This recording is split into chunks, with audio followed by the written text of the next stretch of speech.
no substantive minister of petroleum in Nigeria. We only have a minister of state.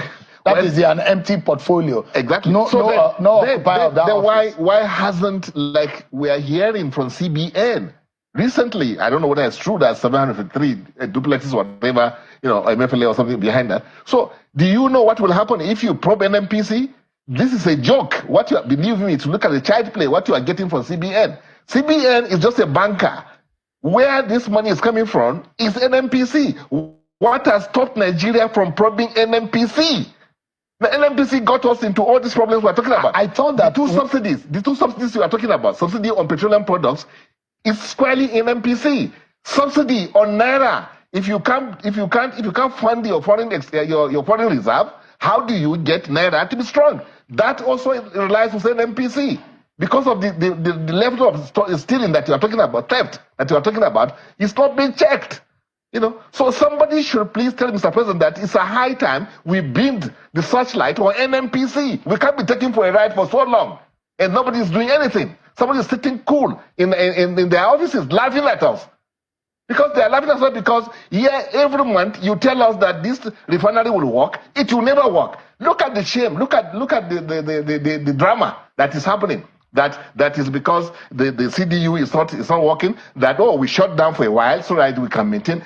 Shut down for a while. Why can't you come out clean and tell Nigerians what is truly happening? This is public money, for God's sake. It's not your money. Tell us where we are. There are a lot of suspicions a lot of people have, and I don't like suspicions. I don't like conjectures. I like facts. I like when the matter is being laid bare. One of the suspicions is that NNPCL came and said, they have trucks waiting to load. And imagine that how quickly those trucks got into the yard and to the loading bay for them to be able to load onto the trucks. And on the day that you said you are now ready to load on, and you have so much of them, and few days later you said there are issues and all whatnot.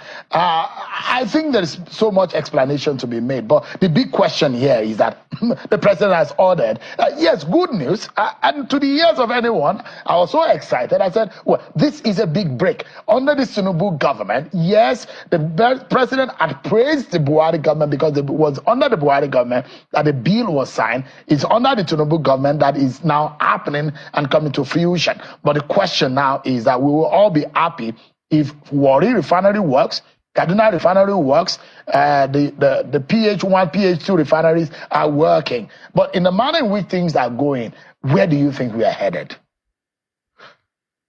It's a roller coaster where we learn anyone's guess as far as the oil sector is concerned. It will look as if, for some reasons, government is protecting that sector. I don't know for what reasons, because there's nothing that can equate to somebody's legacy as a president or as a government. Do you think that under this Mele Kyari regime as the head of the NNPCL, there are these things that are missed? We thought that NNPC will be more transparent under him. How can it be transparent when you cannot tell me how much we are producing, how much we are exporting? When you cannot check ordinarily, the metering system. When you do not have a way of linking your field equipment to the financial institutions that are supposed to monitor this. You always come to their FAC or whatever meeting with papers. Can you imagine? The Accountant General Federation has no system of directly knowing what is happening, how much money has accrued to the country. They don't have that system. But the IOCs, they have a system. A drop of crude oil as it comes out in Shell in Netherlands and ExxonMobil America, Texas, they already know how much crude oil has come out of our ground. We don't know Nigeria. We have to take a phone to call. So what kind of comedy is that? There are a lot of crude from Nigeria in foreign destinations that. And I've had this conversation with the likes of Honorable Johnson Agboyima, who was a former member of the House of Reps, and trying to finger these destinations and those who are responsible in getting our crude into this destination without recourse to the national purse. But the question is that we still are being we're getting not the quite a good value for money from some of the things that we're getting from the. sector. If you were the president, I can tell you. If you were the president, what would you do? Even this president will have no choice but to probe NNPC along the line. Believe me, you will have no choice. Because it's not the NNPCL is not a full government entity any longer. Who says? It's supposed to be a public entity. Who says that? Federal Minister of Nigeria and Oil and Gas, Minister of Oil and Gas incorporated those two entities. Who own them? It's you and me and Nigerians. How would the probing look like? What would this suggest to be the system or the mechanics? How did the president probe NNPC? CBN. How was the MFL? It should set up a special committee. Of course, I understand there was one. What happened to that committee? There was one on NNPC.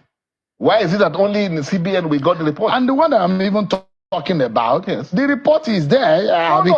And the fact remains that how will that kind of report be presented to NEC?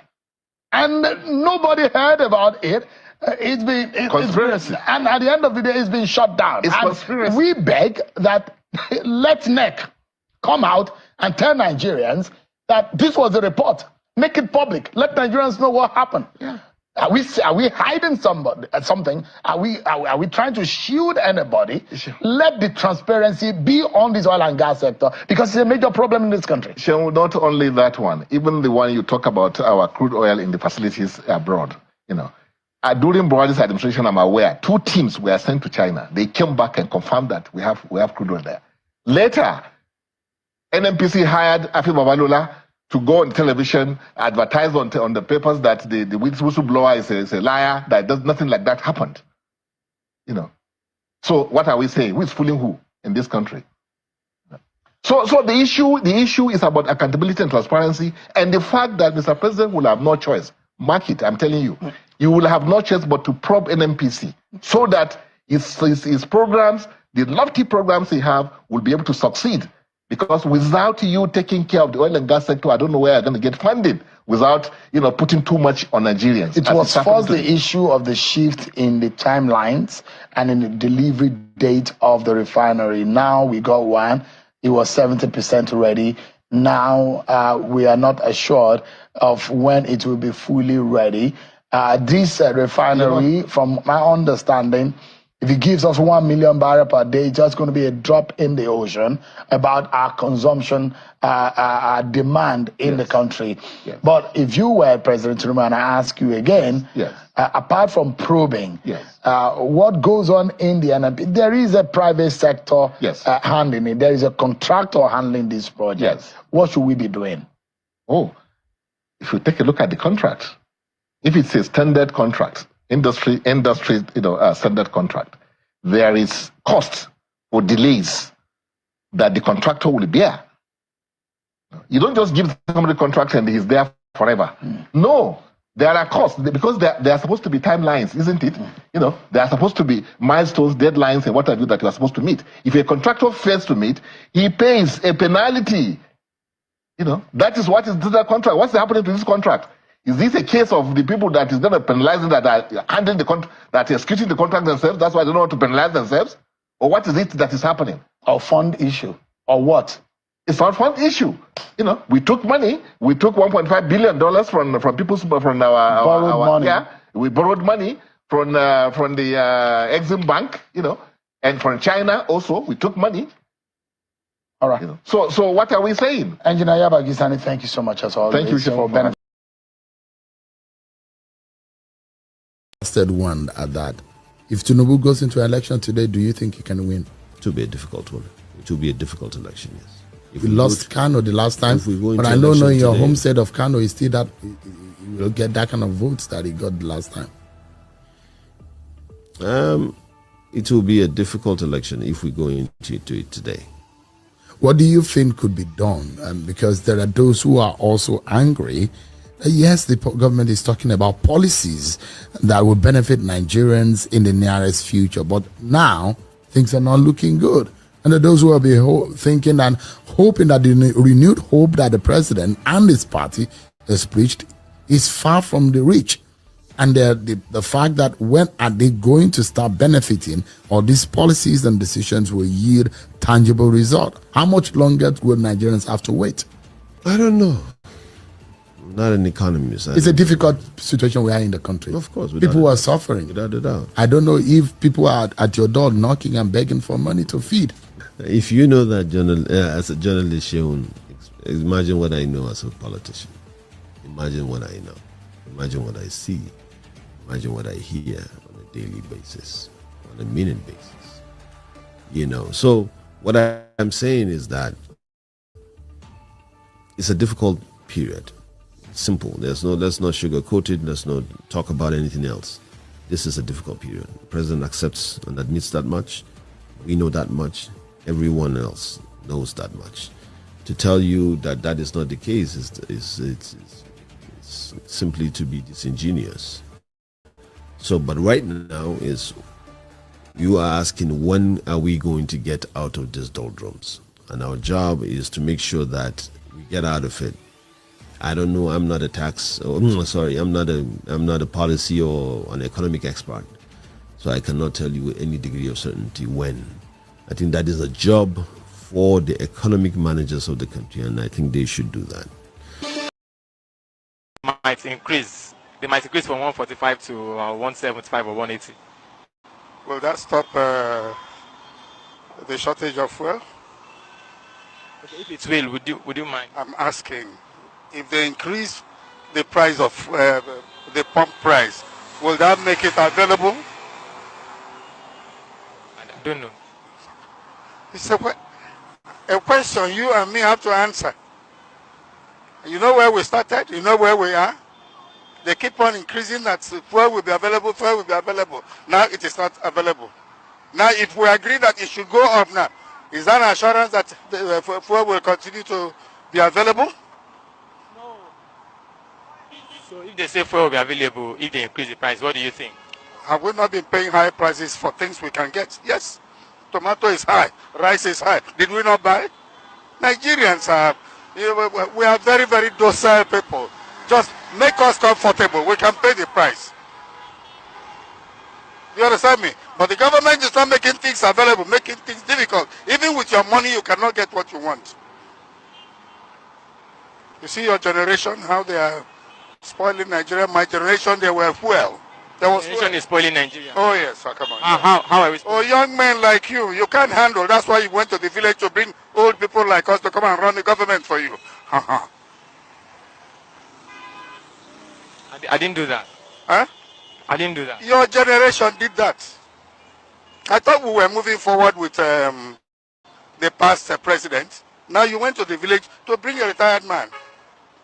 I went to the village to bring him. Yes, your generation went to the village to bring them. All right? Man should be having his rest. What indices has he? What time has he to Google and know what is happening everywhere? Any more questions, sir? None.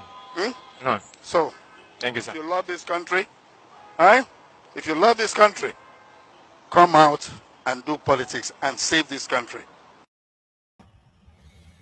That was a very, very strong one.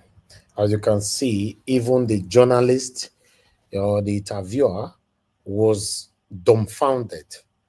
He doesn't know what to say. He said, I didn't do that. But the man was talking in riddles. Only few will understand what he was saying. Yeah, that is the current situation of our country. Good morning, good afternoon, good evening to every one of you. Thank you very much for your time with us today. Again, today is Sunday, 8th December 2024. Christmas is around the corner. Merry Christmas to every one of you. From next week now, here you can start perceiving the feelings of Christmas. Although it has started already here in Lagos. I appreciate you all, my people. Mother of all Mommy Diaspora, good evening to you, Mommy. Thanks for all that you do. I appreciate you always. Thank you, Abu Azi. Thank you very much, sir, for all that you do. I appreciate you. Thank you, Arinze, Tony Africa. I can see you all right there. Joe Deborah, Samuel Onagbonje, Madarita. Thank you very much. Christine, Blessed Lady. Thank you, thank you, thank you. I just showcased almost everybody on the screen earlier on. Thank you, my people. Thank you so much for the first super chat and the only super chat I've gotten today from Adelaja Ogumbeyi. Thank you very much, my brother. I appreciate you for all that you do. Good evening to you. Thanks for joining us today. Guys, help us to press on the like button, help us to share, take our voices far, and let's do this together. But meanwhile, I'm going to post out a link because, today is Sunday. Saturday and Sunday will now be depending on how we've been engaged. A link will be posted for those of you that want to join us today. You can click on the link and join us here. Let's talk about this. But I'd like to quickly talk about Afe Babalola. Yes, the reason why I need to talk about this because you can see on the title that we have for you right there.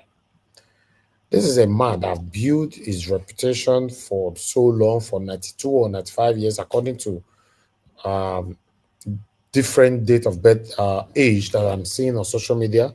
Some people are saying that he's 95, some say he's 96, some say he's 92, but whatever the case may be, the man have worked so hard to build his name, whether we like it or not. But the unfortunate part of it is that as we speak right now, it looks like the name is gradually tarnishing away, which is surprising. It's baffling. I've never seen this before. The name is gradually rubbishing away. As you can see, the video that I played from Channels Television, una say the man we can't talk for that. The name is Yabagi Sani from the north.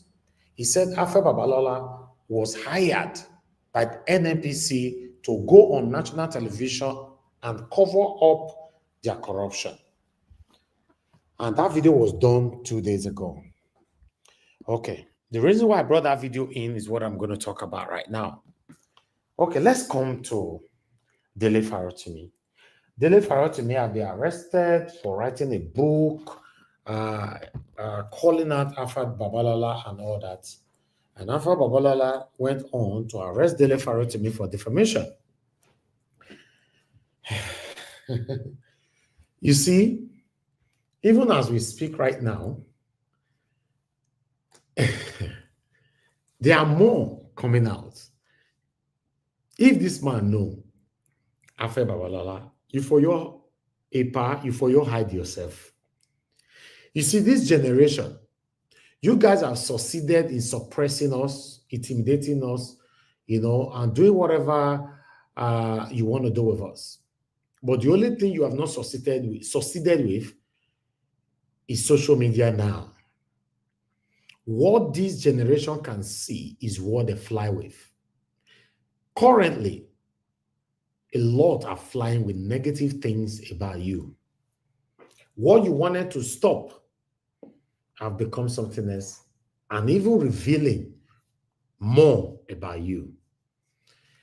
For me, I never knew or watched or heard from anywhere if Afe Babalola is engaged or affiliated with anything to do with corruption, even though I know, most billionaires in our country, many of them are affiliated with corruption. But I've not heard it before. You see, you went to arrest Dele Farotimi. Now, more are revealing.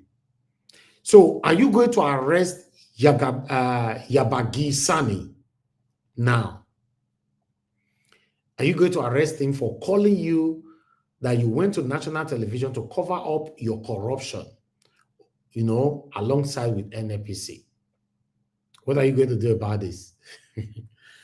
And I say a lot of people will continue to run to go buy that book of Dele Farotimi, especially with this one that came to the national TV now to speak that, no, Afe Babalola, connived with NNPCL to deceive Nigerians and to protect their corruption.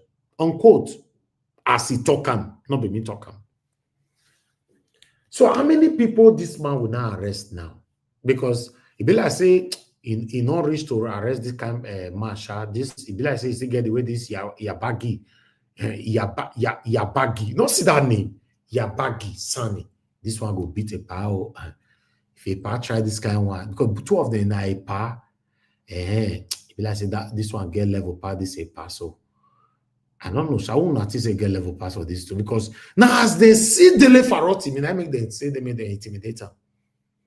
If you want to know whether this is Afe Babalola, this name save you the name get the way to the Afe Babalola. If you want to prove to us, say you get the power to do and undo, may you go arrest this Yabagi. Then we go know say hey, you are trying. Not they to intimidate our own person. Dele Farotti, no. Whether I don't know who advise a partial, so he must be arrested. He must be forced to remove those books from the shelf or whatever. People will arrest, we advise a par. Now they put a par for where you're there. So a par is supposed there now they enjoy himself, spending time with grandchildren and all that. You know, they call the disturber now with the case where they go push and put. Why Dele Farotti is trending fast. His books selling fast. Why more people are coming out to say more about Afe Babalola. As we see him, they can't come here. Because so we see him. But it shouldn't be like that. But meanwhile, I have another case to bring here. Another broker, not a case. But this one, it shocked me. This one shocked me. Maybe that make me call a case. When I remember this, our person will come here. I will need to put it on the screen. Yes. Let me put it on the screen. My fair play 1 minute of this video. Before that, Patty Solomon, thank you so much for the super chat. I'm very, very grateful with this. May your pocket never run dry. Thank you, thank you, thank you. Guys, you can do the same by pressing on the like, help us to share, press on the dollar sign, encourage our work, and God will bless you, my people. Thank you, thank you, thank you, thank you. All right. I want to make you listen to this. Just listen to 5 minutes or 2 minutes. 5 minutes will be too long. 2 minutes of this. Activity going on in the farms. And I've also said Ganto Bakery was sold in an African shop in Manchester. And I said that if we want to get intentional with wealth creation, Amen.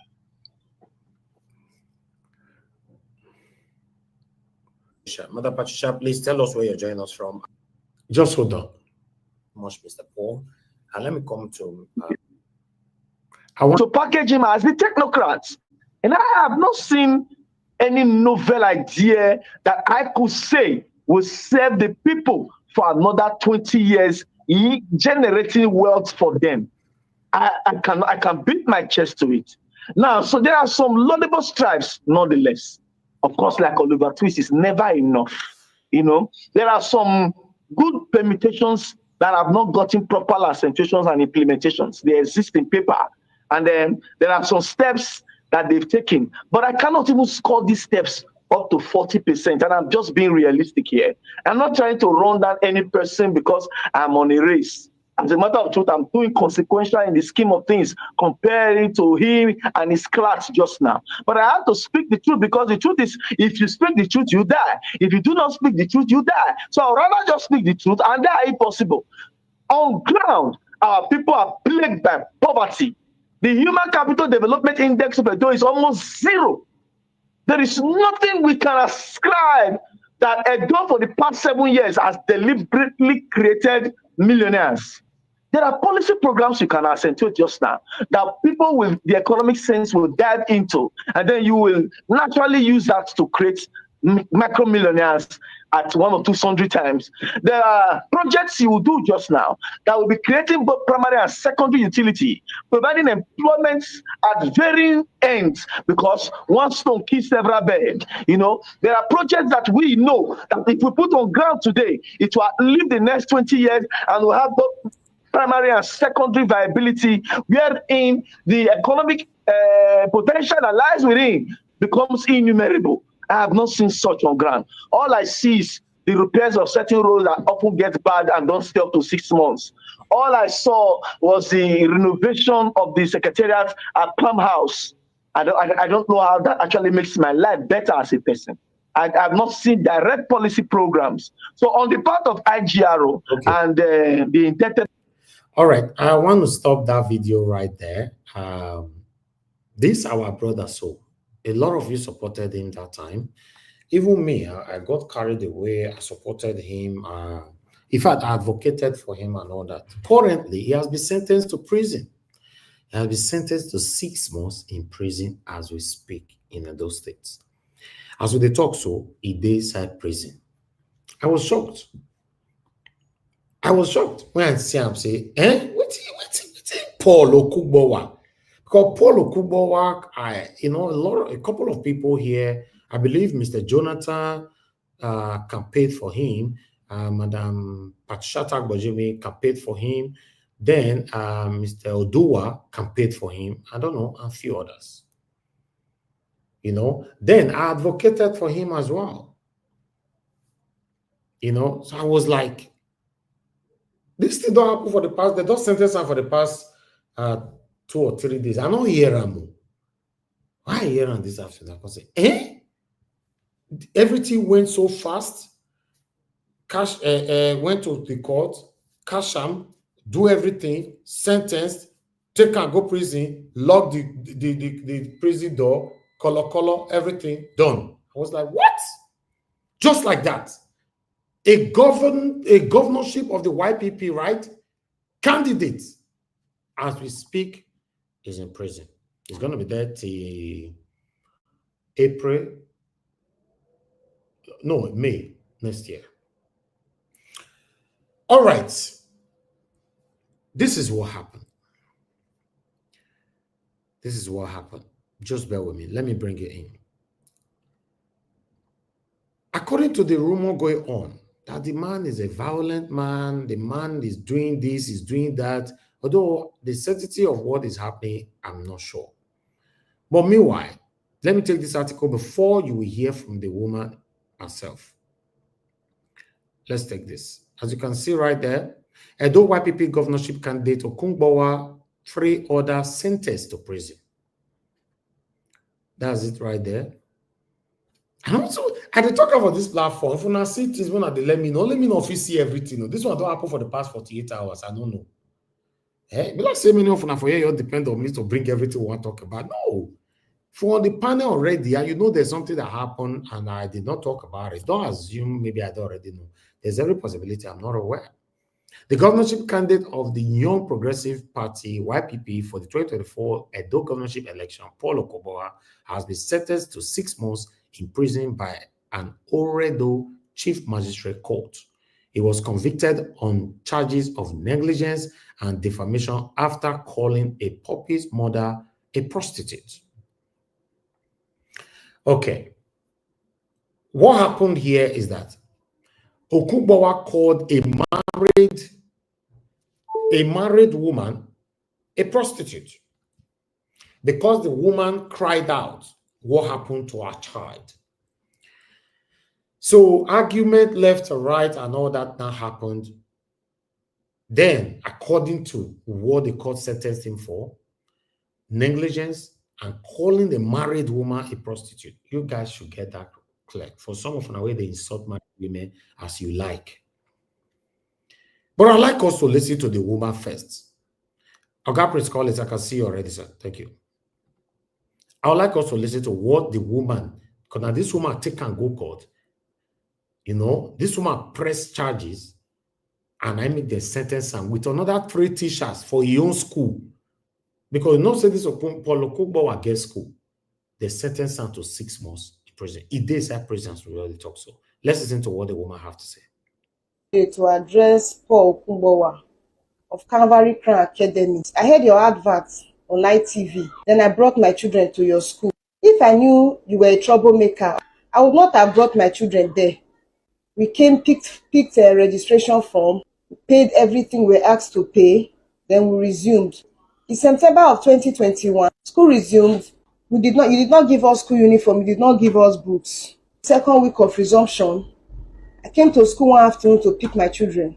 They don't allow people to get into the school hall you want to pick children, they will ask you to write out the names of the children you want to pick. Then you will give it to the admin. They will now use microphone to call out the names. So I got to school that afternoon, the 29th of September 2021, to pick my children. I gave the lady the names of my 3 kids that were registered in their school. So she was reluctant to call the names, and I kept wondering why. So from time to time, I kept meeting her, please call the names I gave you. Then later, she came to meet me. I was telling me that my son had injured somebody. So I was now wondering, how will my son injure somebody in a school? This is a boy I raised alone in the house and has never given me trouble. So what are you trying to say? Let me see the child that you said he injured. So she took me in. Only for me to get there, I'm seeing my first daughter with a piece of rag head over her head. She now said, this is the person that the boy injured. And I said, this is my daughter. She said, it's the boy that is my son that injured her. How? What happened? She said after they closed, they put all of them in one classroom, that it was during that process that the boy pushed her. She now got injured. The boy was 4 years old at that time. And I said, when you put all of them in one class, was there no teacher minding them? She was not looking at me. If there's a teacher minding them, how come about this degree of injury? The rag she was holding over her head was already full, soaked with blood. When she removed the rag, I could even see the bone because the injury is here. She had already cried herself out. So immediately I rushed her to the hospital. A child had injured under your care, no first aid. You did not take the child to a hospital. There's even an hospital close to them there.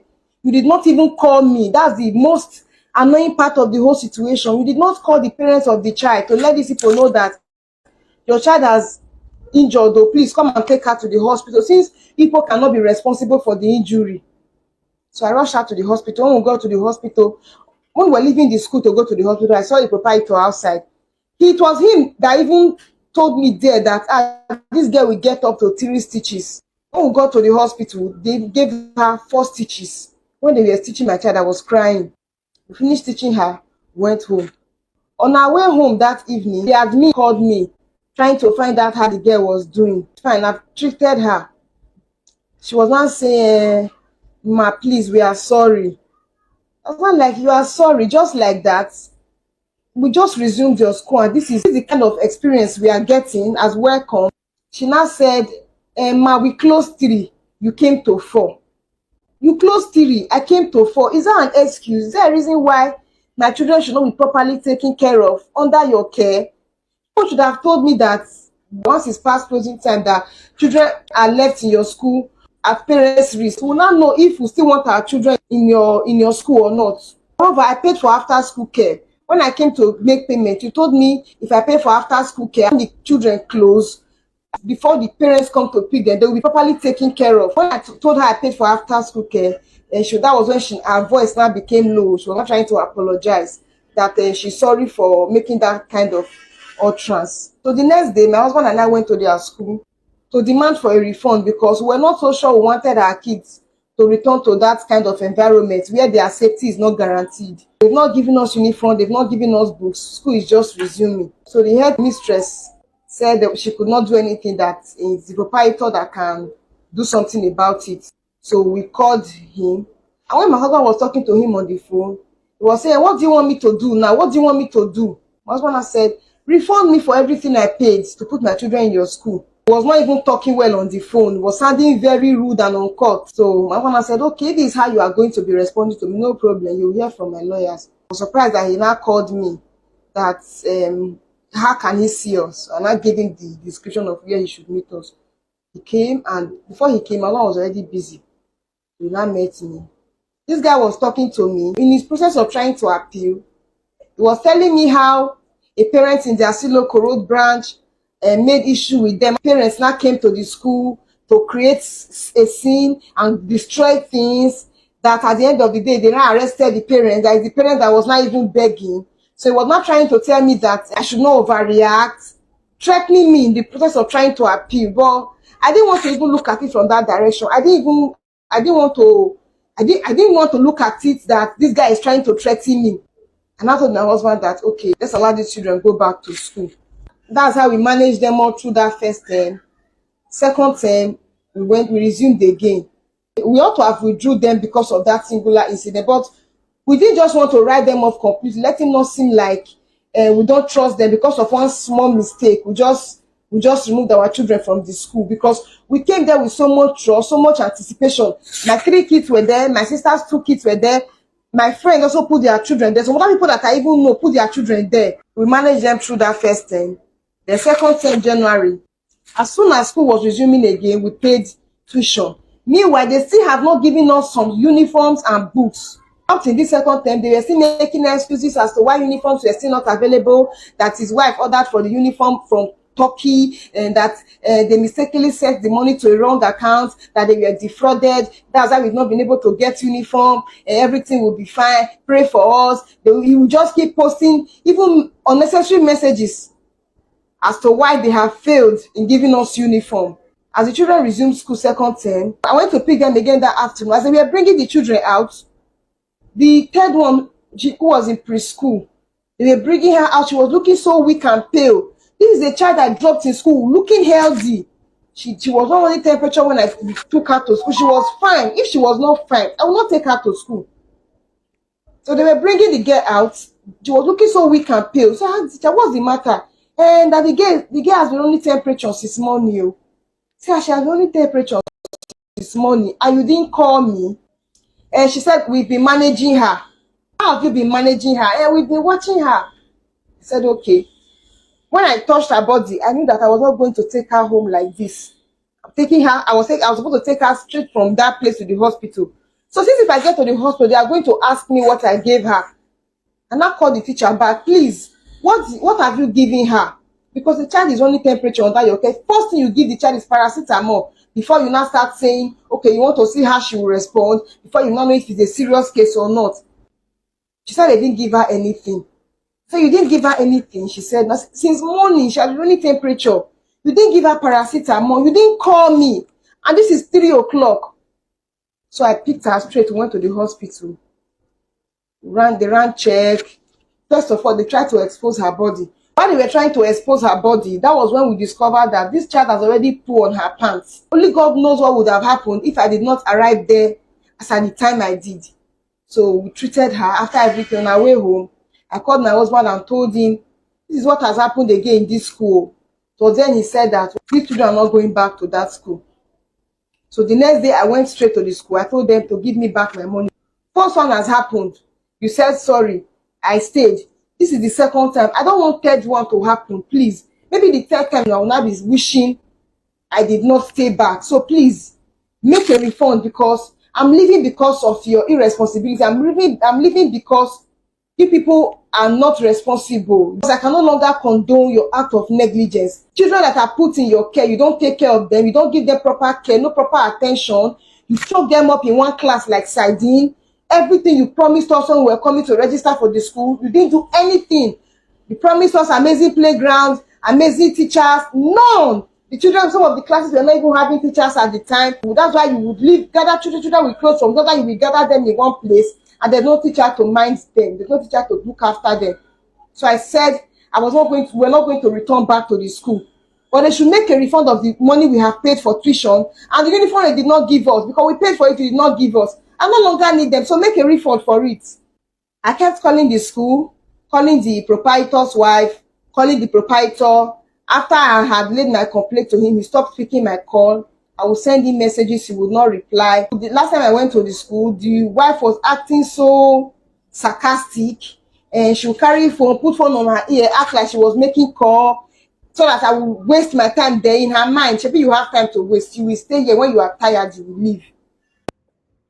All right. I'd like us to move on. It's very, very sad to know and to hear that Paul Okungbowa is currently in prison. Very, very sad. And according to this woman, you guys hearing from our own side, this is exactly what she told the court and everything. They look into everything together and passed the decision to sentence him to prison. But still, I just I don't know what to say, to be honest. I'm dumbfounded because Paul is someone that I like. I don't know if because of the just concluded Edo State election and his numerous interview he granted might be one of the reasons that is haunting him now, or maybe this thing is just organic. Because, in Nigeria, we are not too sure. We live in a country where it's difficult for us to believe anything that happens like this, especially something that happened like over a year ago. Now he's been sentenced to prison just like that. So I don't know. Yes, so I thought I should bring it here. I was shocked when I got the news, but if you also listen to the woman's story, no parents will be happy that your children is being treated that way. No parents. For me, I won't take it lightly. But still, this is where we find the whole thing to be. Thank you very much, my people, and God will bless you, and I appreciate you all. I would just like us to move on now. I don't know if anybody want to call into the show before I start calling my people on the panel. If you want to call in, this is the best time. If not, I'm calling on the first person on the panel to speak to us, so we'll take it from here. Okay, let me start with Prince Collins. Before Prince Collins, I'd like to appreciate those of you that super chatted me. Thank you very much. I appreciate you, sir. May God bless you. Christine CXL, thank you very much. I appreciate you as well. Thank you very much. And those of you that appreciated earlier on, Patty Solomon and Adela Jacobi, God bless you, my people. Guys, you can do the same by helping us to share, like, and press the dollar sign to encourage our work here. Oga Prince Collins, if you're there, unmute yourself, sir. Talk to us. Yeah. Thank you very much, Mr. Najawash. Thank you, sir. Good evening to you. Thank you. I want to celebrate everyone, those in the comment section. I want to say congratulations to each and every one of us for being able to make it and be here today. Mommy Diaspora, I greet you. A wonderful job. My fellow panelists, say thank you. Those that are here and those that are yet to join us. Our viewers at home, wherever you are watching from, congratulations to each and every one of us. And happy season. May God give us the best of the season. Yeah, what we have seen so far, my evaluation from all we have been watching so far, especially the one that has to do with, let me talk about this child issue and this proprietor who happens to be a candidate. I think this is the, Najawa, this is the candidate at Mr. What's his name? Mr. Odua. He's always saying he's going to lead us to. Exactly. Yeah. So I can remember he's always talking about him. Yeah, it's unfortunate. Most time the system is the cause of all this nonsense. The system. We might be blaming the proprietor of this school. He just had just 25% to take as a blame. When the system is rotting, this is what you expect. You see, children, first of all, they are very, very sensitive to take care of. The issue of children is the highest level of sensitivity when it comes to provision of care. Care is very sensitive job, but taking care of children becomes very, very, very, very sensitive because of the nature of children. One, they are highly vulnerable. Two, they are called children because they are yet to attain the age of maturity whereby they can differentiate between good, bad, and ugly situation. That is why most times, in fact, all the time, at all time, they require immediate attention, proper checking. So the Nigeria that we live, they don't care for our citizens, and children happen to be the first victims of this inadequacy of our system. Children take the highest portion of suffering or impact when it comes to the bad system, because one, children, they are the future of tomorrow. Children are the hope of a nation. Children are the legacy of any nation, and they are the joy of the world. If you can remember the song put together then by Michael Jackson and other important musicians, we are the world, we are the children, we are the world to make a better day. Let's start giving. That word refers to children, and they are the future of the world. But Nigeria has refused to recognize this, just as they have refused to recognize the citizens of their of the country that they govern. First of all, let's start with a child that is running temperature. These teachers, they are untrained. They don't even know the implication of a child running temperature. A child that is running temperature can lead to anything, God forbid. It's an emergency of the highest level when the child is running temperature, because that shows that the organs and the systems and the cells are not in a proper position to function the way it's supposed to be when it comes to metabolic activities. That shows that that child is not completely in the state of well-being. That shows that the health of that child has been compromised. And the worst is that it shows that that child, in as much as they cannot explain properly what is wrong with them, they need immediate attention to correct abnormalities or anything that we don't even know of.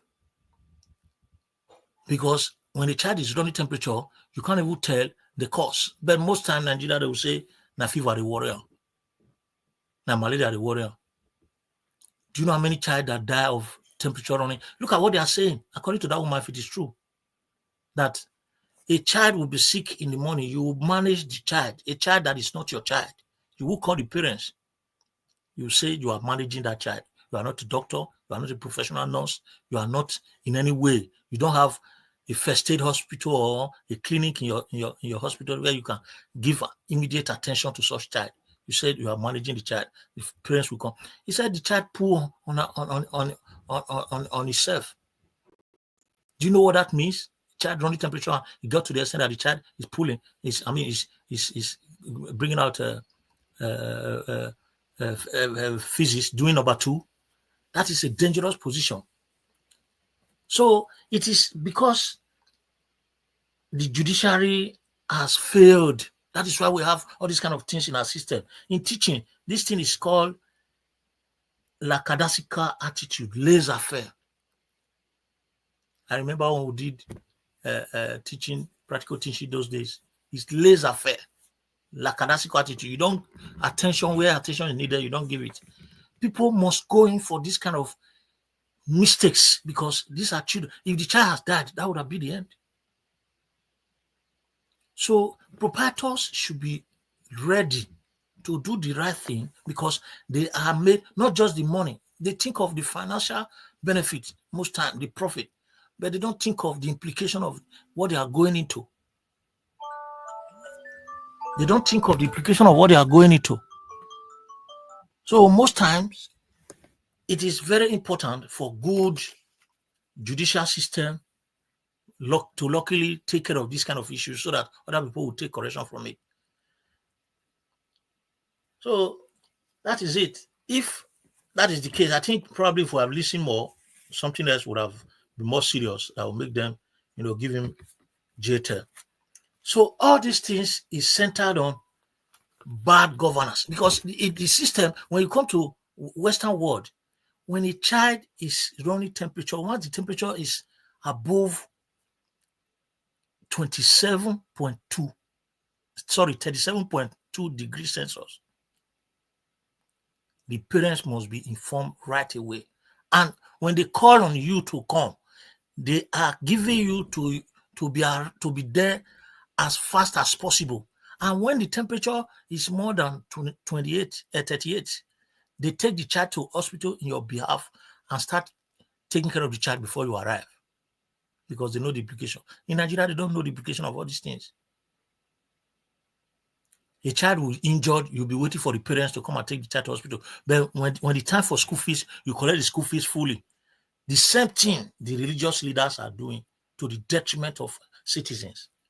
That is why a lot of people, they say Nigeria is a banana republic, because people do what they like. Because they thought they were going to, survive it. Instead of them to apologize to the woman, they were threatening her the more. In attempt to apologize, to calm her down, they were threatening her with events that have passed.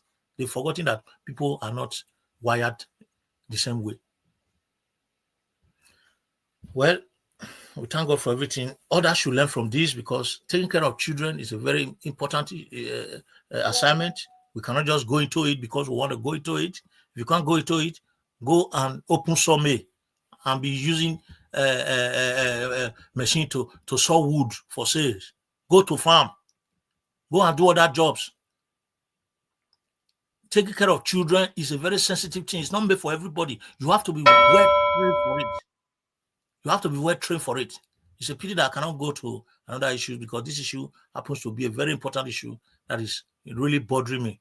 I pray that the federal government should look into it, the state government should look into it, and promulgate law to control these schools, because children, they are the futures of tomorrow, they are the leaders of tomorrow, and the earlier, the better for us to correct these emails and menace. Thank you very much, Nadia. I'll speak about others in the next. Yeah, Mr. Evans, please, can I interject in if you allow me, sir? No, not now, sir, not now. Thank you very much, Prince Collins. I appreciate you, sir, for your submission. God bless you. We have Ada Soka with us. Please tell us where you're joining us from. I guess this is your first time on the panel. Good evening to you, ma'am. Good evening. Please, I'm joining from New Jersey. From New Jersey, okay. Thank you. This is the first time joining Nigeria's live broadcast? Yes. Oh, wonderful. How long have you been following the channel, man, if you don't mind? For 2 years now. Oh, wonderful. Okay, finally you are here to talk to us. Please talk to us, man. It's good to have you on the show. Okay, I'm going to speak more on what the gentleman just finished talking about. Yeah. And he really spoke well, but I just want to add something to the things that he was saying. I don't think we should blame this one on the government. No. If you start a business, you must understand what the business is all about. And then you have to respect the people. You've promised people, I'm going to do this, I'm going to do this. You must know your economics too. There's no need to order uniform from Korea. You can even get a local tailor to make these uniforms for these kids, and then you can still save money. But the problem that we have as human beings, not just only in Nigeria, but it seems to be worst in Nigeria, as human beings, is that every time we start a business or we're doing anything, the money comes first. And we don't think about the humanistic principle behind it. We have to treat people like human beings. There was no, what if this girl or this child had died with the first incident that, she was taken to the hospital and she had stitches? How am I going to sleep knowing that someone's child was in my care and this type of thing happened? You couldn't call the parent to say, please come, what are we going to do? Or you get the ambulance, or you take that child by yourself to the hospital. Don't worry about money. Maybe then you can deduct it from the parents. But to ignore it that way and then treat the woman that way, that's not right. That's really not right. Going to jail is not even going to do anything. You know, we have to really care for another human being. It doesn't mean that we're not going to do well with our business. But the first thing we need to look for is, how will I treat my customers? And again, the person who just spoke before me, you said things correct, but you are pointing finger at the government. We are all government, all of us. And if we can do little things in our own little way, why are we then expecting the government to do anything for us? Yes, the judiciary is corrupt, but the judiciary did not open that school for him. If he has a hot temper, okay, then he might go for counseling and tame it down. But also, if he has a hot temper, what about the wife? The wife could have said, oh, honey, let's not do this. Let me take care of this. Because, I mean, some of us, we are outside Nigeria, and we see the way that things happen. A school bus could have an accident. All those children in that school bus will be taken to the hospital, and their parents will be notified one by one. Why can't we do the same in Nigeria? We keep saying the government, the government. We are all government, all of us. So we must do our own little things in our own way, because the government did not open that school for him. Exactly. I'm really sorry that he's in jail, and going to jail doesn't solve anything. Hopefully when he comes out, instead of being angry, let him revisit his humanistic principle and maybe do better, apologize. He can do better. He can still be a good school. And then how much will it take to do a CPR or teach people? All right, if this child is running this type of temperature, please, let's call the parents immediately. It doesn't take that much. We can't be looking for, oh, I just want to make money. I just want to make money. So what is different from me with the government that I'm blaming, or the judiciary that I'm blaming?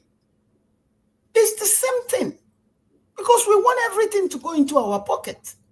And then we treat human beings like they are animals. It shouldn't be that way at all. I'm really sorry that he's in jail, but my personal concern, if he's somebody that I know, I'm going to say to him, you didn't do it well. Apologize to them, but change the way you're running your business. If you can't do something, don't promise anybody anything.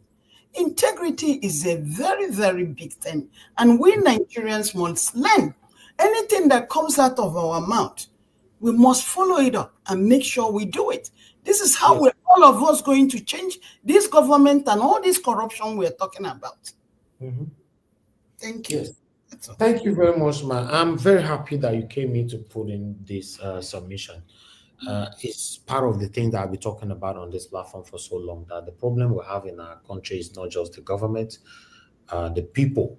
And you mentioned similar thing by saying that the government are the people are the government. You know, yes, because if you see the way we behave sometimes, you know, it looks like we are not even ready. Some of us that is crying that the government are doing the wrong thing, if they're giving us the opportunity to hold the same position that this satanic set of people are holding today, we might do worse. So what doing well should be done well, you know. So yeah, that's all I can say. Thank you very much, man. I appreciate you. Can I add 10 seconds, please? Sorry. Yeah, because I have somebody on the phone. Quickly, okay, just 1 second. The last speaker you have spoken, I really appreciate what you have said. I think what I'm trying to say is that, you know, the values and ethics and rules of a society is set up by the institution, and when the way people can obey such rules is when wrongdoers are punished for it, so that others can learn. That is why I bring in the government. the judiciary does not punish people for their wrongdoings. Thank you. Okay, thank you very much. Let me take this call quickly so that we take it from here. A couple of people call it in. Chooks Everton, I would like you to talk to us quickly. Guys, help us to press on the like button. I'll come to you guys on the panel shortly. Chooks Everton, please talk to us if you are there. Can you hear me? Hello? Yeah, good evening to you. Yes, I can hear you. Have noise on your background, sir. Please, talk to us.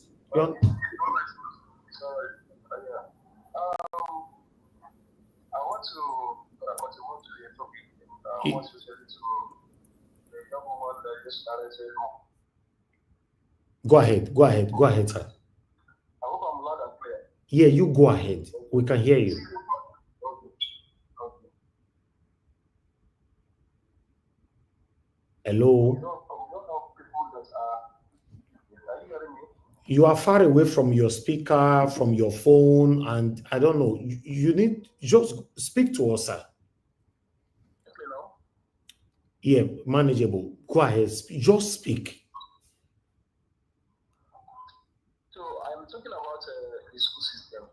Most of the teachers we have in Nigeria, they are not dedicated. They are not career teachers. Some of them, due to the level of unemployment, they just run into school to go and teach. They don't follow the ethics of teaching. So not only in school, in other sectors, you don't have career, you don't have people that are dedicated, people that call their profession, that do well to the profession. They just do it for doing sake, for working sake. Instead of them being like that, so let them just manage it. And again, most of our school is not even conducive for learning. It's not conducive at all.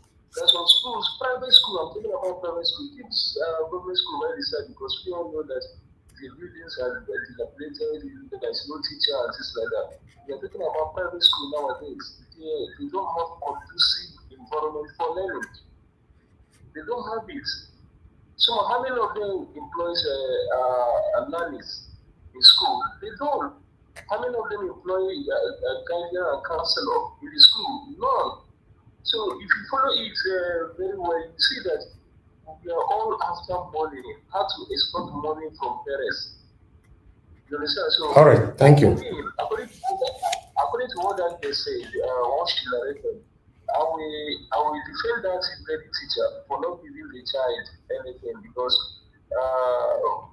it's dangerous to give the child anything. Okay. Thank you. Thank you, sir. They should also contact parents when needs arise. All right. As soon as possible. Thank you very much, Mr. Shooks. God bless you, sir. Thank you. All right. Thank you very much, my people. Let me come back to the panel.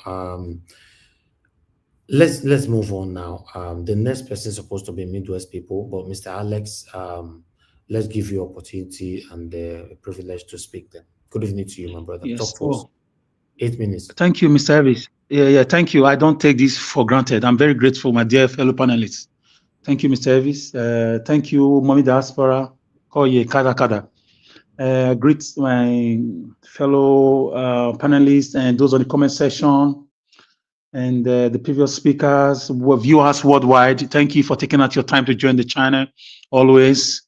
And I want to salute you, Mr. Elvis, for keeping the fire burning. I can't do it. Yeah, I'm not a proud person. When I see somebody doing what I cannot do, I come out openly to say thank you. And I encourage that person in any way I can. So I want to thank you, Mr. Elvis. If I say I don't think about it, how you managed to meet up, to put this together, to grow this channel, man, I think about it. And that is why most times I wonder how you do it. So thank you. It's not about passion. It's just more of, sacrifice, dedication and everything. So we all cannot do it. So when you see somebody doing it, applaud the person, support the person. That's my own mentality. Luckily enough, we also run a school in my family. So by the grace of God. So sometimes I will first of all start blaming the parents. Follow me. Because when you take your child to a school, sometimes before you even start, you ask, parents will ask us, can I see your toilet facility? Can I see your medical first aid? You must ask. Can I see the playground? You must ask those things. These are because you are spending money. Depending on the school, though, I don't know the type of school, the structure they have. So they say soup waste sweet, now money kill them. So sometimes the people just use 1 or 2 buildings, 2 flats. They start a school. I'm not against them, but you that open your eyes and put your children in an environment, you saw it, and you still kept on with the process. They delay your uniform. As you are paying for your school fees, you are paying for registration and everything. You shouldn't be less than 42 hours or 24 hours to get your uniform. In fact, as you are paying, you are getting that uniform, your PE uniform, everything, most times, depending on the class and the nature of school. Some schools, they are affiliated to nearby hospitals. They strike a deal with a nearby hospital, like a private hospital or even a government hospital with some heads of department like doctors or nurses, or even at most the cheapest auxiliary nurses, that's medical care assistants to doctors. In case there is an emergency and you are not around as the proprietor, or is way beyond the teacher's powers, the doctors can be called. They will send down doctors, or they will send a vehicle, or you can have a standby vehicle to convey the students. Sometimes an auxiliary nurse is employed to be in the school premises from morning till the close, and she goes back to her work. So it depends on the passion you have. It depends on the vision. It depends on who is running it. So for me, before you put your children in schools, look at them, ask for how is the school accredited, ask questions. It's a private thing, you are paying for it. It's your right. We get asked these things. We have workers. And your teachers, once in a while, teach them simple medical first aid activities. Like CPRO, teach them how to administer, bring doctors and nurses to teach them things to do in case there is an emergency. You must have this in mind. It's all about money, money, money, money. Sometimes there are people that don't even have money to pay. Sometimes these are people that have been paying before. Maybe the family have crisis. We have a way of coming to their aid. A family that have 6 children in your school and they're having problems, they've been there for 10 years. It's not about money. It's a passion, it's a name. You are creating a name for yourself. So I blame the parents for not looking well, and I blame the owner of the school, because you cannot trade people's lives for profit. You can't trade. I don't get it. This is life, human life. So that's why sometimes I look at people just talking. I already know the kind of person you are. Even on this panel, there are people that will never take correction sometimes. Some get angry and they leave. Don't do business with such people. Temperamental issues. They won't go for counseling. They won't, people have issues. Nobody is perfect. So what you are going to deal with children is between life and the other side. So you must put everything in place, especially if your school is expensive. Because people ask you, why is your school so expensive? Once they enter your premises, they will not ask that question again. They see the facilities, they see everything. Even if it's a boarding school, they go around the toilet, they go around the hostels, they go around the playground, they go around the mini medical center. You can't call it a clinic because you don't have the license to have a clinic. You have a medical center where sometimes an auxiliary nurse is there, at most the cheapest. Or teachers who have a medical experience are also there. Or medical knowledge or something. So for me, it depends on the school, and I'll blame the parents for opening their eyes for saying those things, that they saw all these red flags and they still went ahead. How can you be expecting uniform from Turkey and Japan when there are good tailors in Nigeria? Some people even sew clothes in Nigeria and export it to countries around the world. I know tailors who export clothes to different countries, to Nigerians in different countries, and people of those countries admire them and they even order for it. So what are you talking about? So for me, our brother should work on his temperament. I also want to hear from him before we totally conclude also, because it's a one-sided story now. I have not heard from him. Hear from him, someone that is already in prison. How you want to why we may tie? Why we may tie? What do you want me to say when he comes out now? Hear from him. Why are you saying that? Why are you talking So, that way? my brother, what do you want me to say? What do you want me to say now? Oh God, allow me to talk. Black Panther, you have come again. Oh, leave me alone. Oh. No, but you want them to release him from prison for 1 hour to come and talk to you. No. Next, okay, and 6 months time. For me, this one they are calling it 6 months. According to global practice of what's it called, prison system, how can 6 months be 6 months? This one is 1 year. It's supposed to be day and night, 2 days. You know, I don't know. 3 months time. If it could be 3 months there. So I don't know, depending on his character inside the prison. I think it's good. It's good that there's judgment. I think that's what's important because others will learn from it. Yeah. That's important. And growing up, although we still have these visitations, but it's very rare. There is a Ministry of Education that come to inspect school premises where children are learning. It's very important, especially for primary and secondary schools. They do come to inspect sometimes, but it's very rare these days. Workers don't go to the field anymore. That is the work of the Commissioner of Education and his team.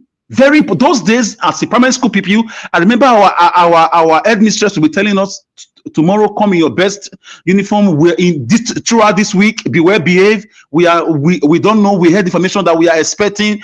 People from the ministry. They are very scared. No, they are very scared. Alex, the issue here is actually commitment. It's commitment by the teacher. Okay, so let me just be true with this matter now. I think people should look before. Okay, sir. Thank you, sir. Thank you, sir. People should look before they put their children in schools.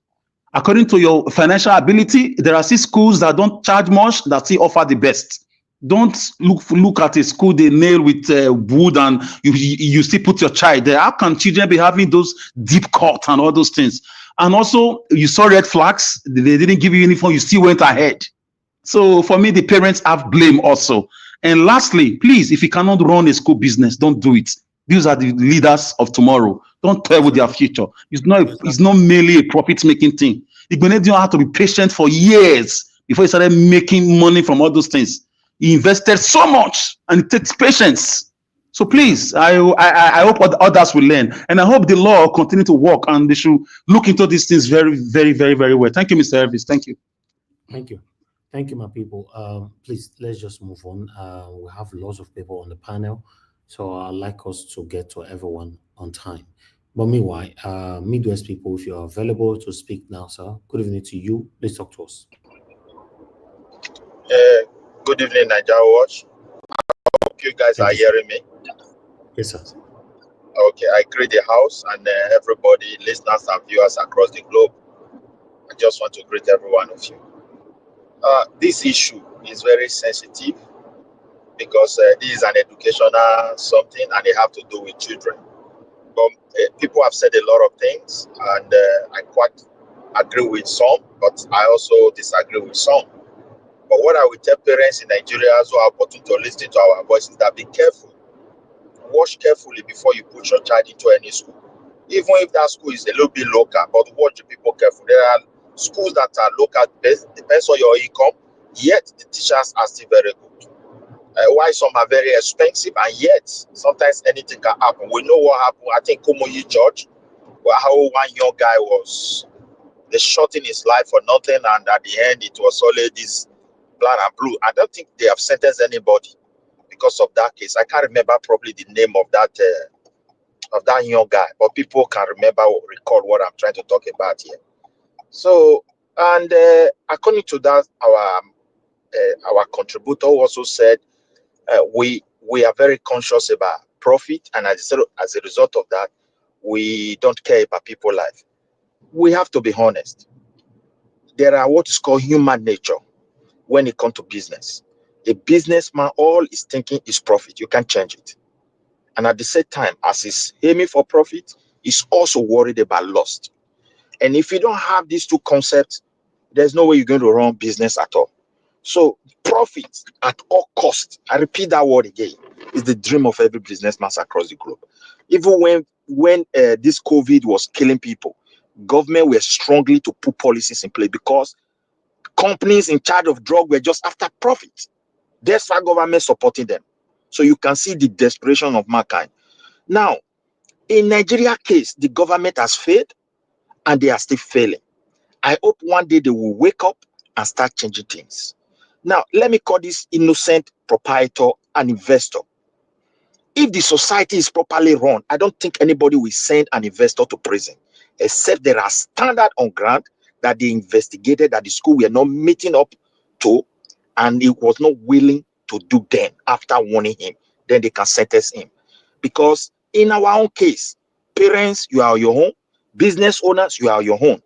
Under normal circumstances, every school supposed to, as my brother said, supposed to have a department of medical, as it is in abroad here.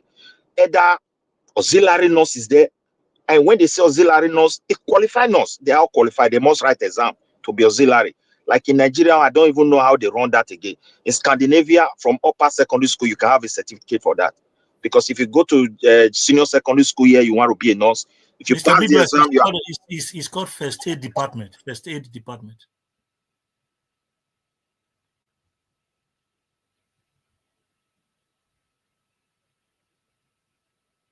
Hello? You went off. Okay, Midwest people, we lost you there. We need to move on. I think he was talking about. Yeah, you people that just let him talk. Oga Midwest, we lost you there. I don't know what's wrong with your network. But let me call on the next person. Black Panther.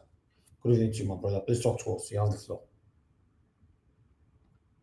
Nadia, skip Black me. Panther, you're not. Skip me. Skip me. All right. Okay, Mr. Jonathan, please, I would like you to talk to us. Good evening to you. Okay. Okay, Mr. Elvis, thank you very much. How are you doing today? I'm good. Do your candidate, they say it doesn't matter to 6 months. That's you see, Mr. Elvis, I was listening to your presentation and intro. But I greet you. Thanks for the good work you are doing. I greet my fellow panelists and those on the comment section, Mommy Diaspora. God bless you abundantly. And thank you, sir. All those that are listening and the callers, I greet everyone. Welcome. Yeah, I was listening to you. And the only area where you will have to, come, kind of disagree with you is I'm feeling like I'm kind of having the feeling, but I don't want to, fall into that completely. But I have a feeling that this is not politics. This shouldn't be politicized at all. So I don't see politics there. I perceive politics, but after listening I did not say it's politics. I only assume based on the country where you and I came from, where truth is difficult to find. Yes, but I know. You know why? You know Nigeria, you can't believe anything that is coming out of Nigeria. Exactly. And I will still state that. Exactly. You see, after listening to the woman, I was looking for the time frame, the timeline of the events. All these things started in 2021. So it was not even, it was way back before Paul Okungbowa, came out to run for governor, for the governorship of the state. So there's no connection there. And the timeline was very wide enough, talking about almost 3 years in between. So there's no politics there. The only issue there is that this time that they now prosecuted the case, the time that this woman now decided to go to court, I'm wondering, why not 2021? Why not 2022? Why not 2023? This event started in 2021. So in Nigeria, see, even as much as we want to disassociate certain issues from politics, you will still end up seeing, the as they say, the hand of Esau, the leg of Jacob inside the whole thing. You will still see it there. It still started in 2021. We're talking about your children here. And I must say this before I go forward, that see, this is a total character failure on the part of Paul Okungbowa. Complete total character failure. I supported his campaign on the ground of his stated policies, on the policies that he stated, which I believe was more viable, robust, and it addressed the issues, the challenges that the state, Edo State, is confronted with. So that's the reason for my support. So that aside, we don't want to go the politics route. But if we go the politics route, we will deviate from this matter, which is we're talking about children here. So I don't want to go into politics here.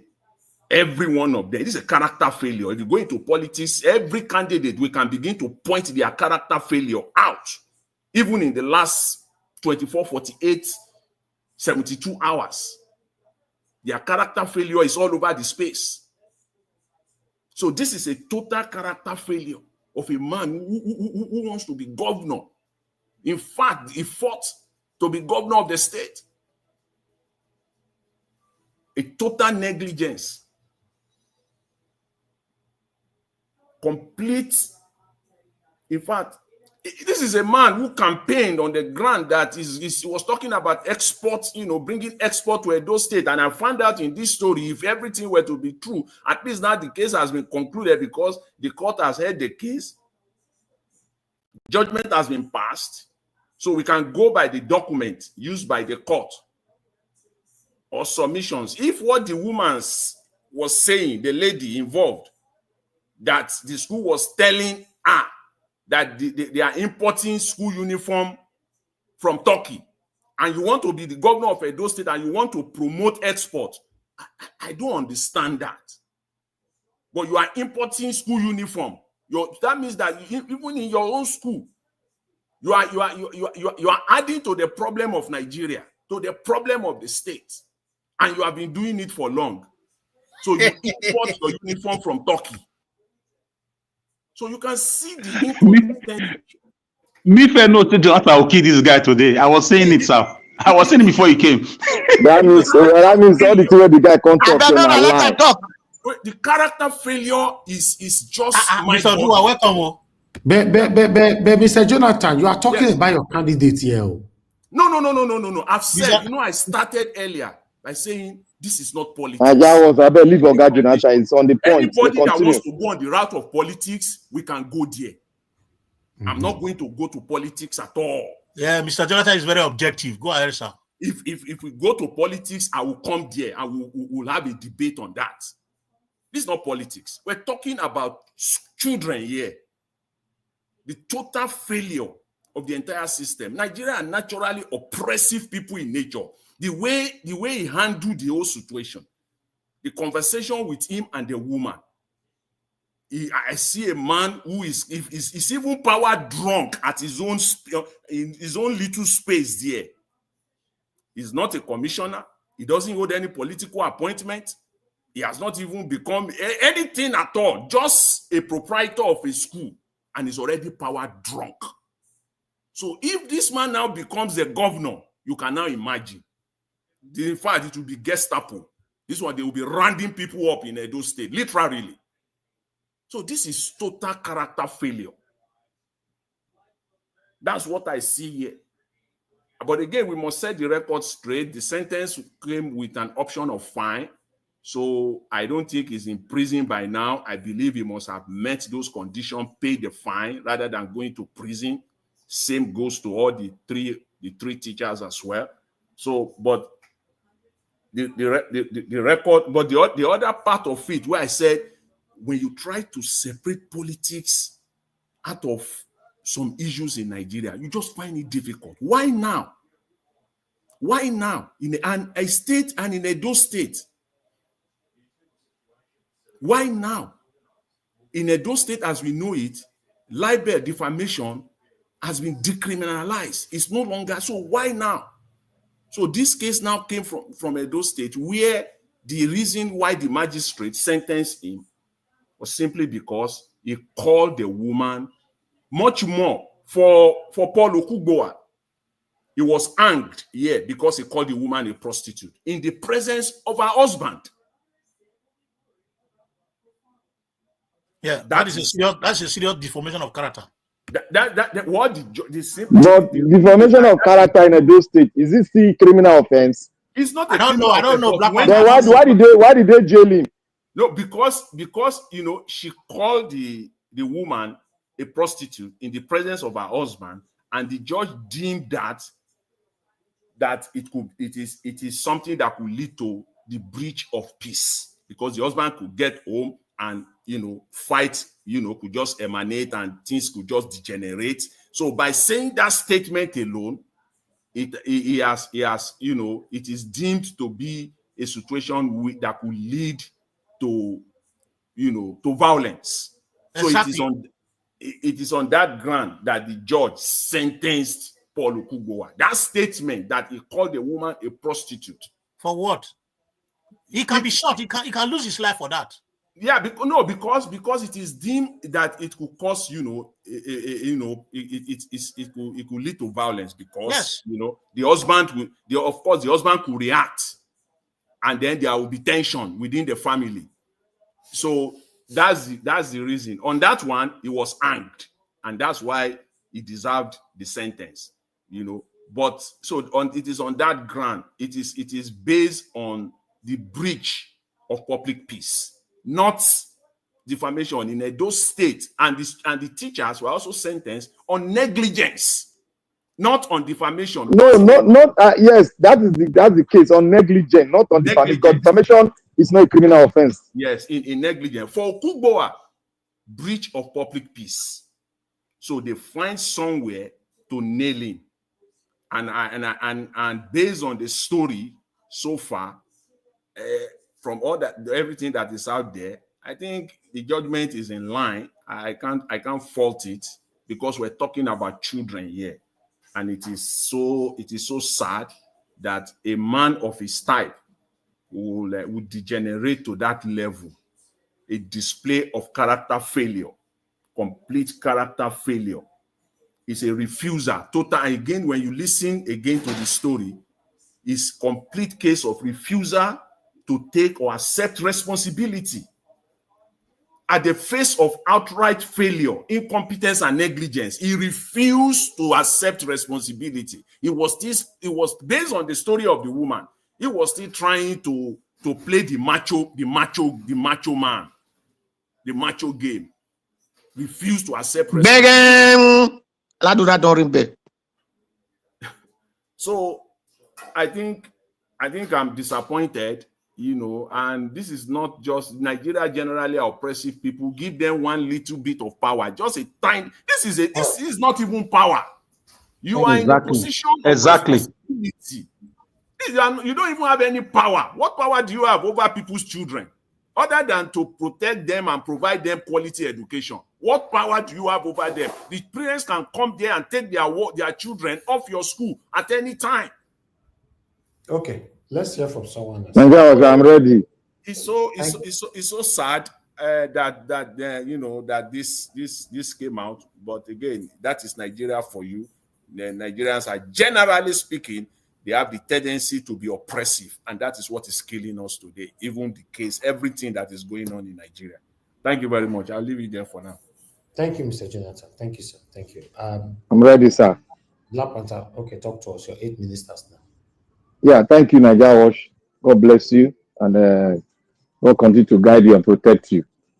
And I hope you're on a safe place. Thank you. Nigeria is degenerating into something else. I sent you a video you sent to me.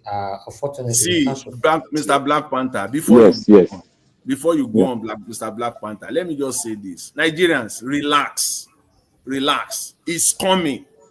We are going to get our country back. It's definitely coming. Yeah, I believe you. Syria fell today.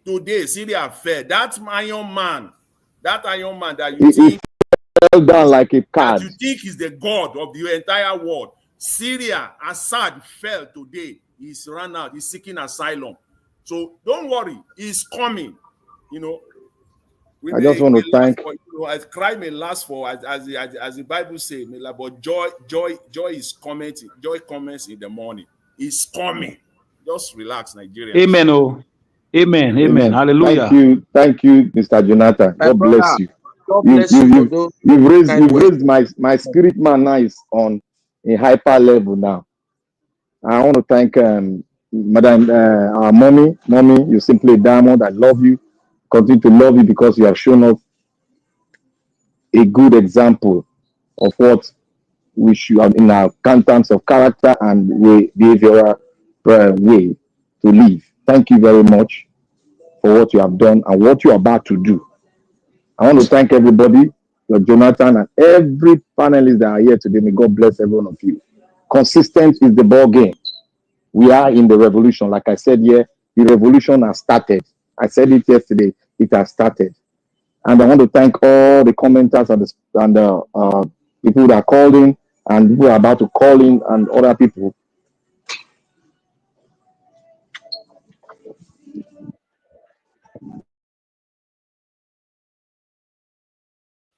Black Panther, are you still there? Oh, yeah. My network cut me off a little bit. Can you hear me now? Very well. Can you hear me? Okay. I want to thank you. I want to start from what Oga Jonathan ended up in terms of the character of the person. I want to say we are lucky because we don't know who we are. We in Nigeria, sometimes we say we don't know how to select our leaders. Anybody can come and learn all this rhetoric, beautiful words, and say it to us. We don't know the person, but we believe the person can do it. And we don't check where it comes from. We don't go on investigation to look at the path which he has used to get to the present state which he is today. Those were the kind of things I assessed at the beginning. And thank God, this character was exposed. Because when it comes to children issue, kids, I stand with them like a royal lion. Anybody that dare touches them should pay the price. Should pay the price, because a lot of generations of Nigerians, kids have gone through with this kind of characters in schools in Nigeria. One happened in Lagos State, and nothing was done. It was subverted. So a lot has been happening in so many states, and a lot of things, nothing has been done.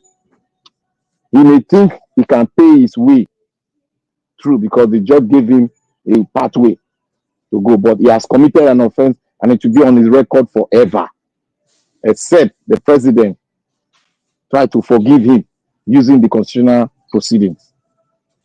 But on this matter, we thank God such a character has been depleted from the Nigerian political space. That disguised himself as if he's one of the revolutionaries. And people were asking, why did he not look at this person? This person has, but he blamed character and decided to stand on his own premises. But thank God, the judiciary worked on this issue.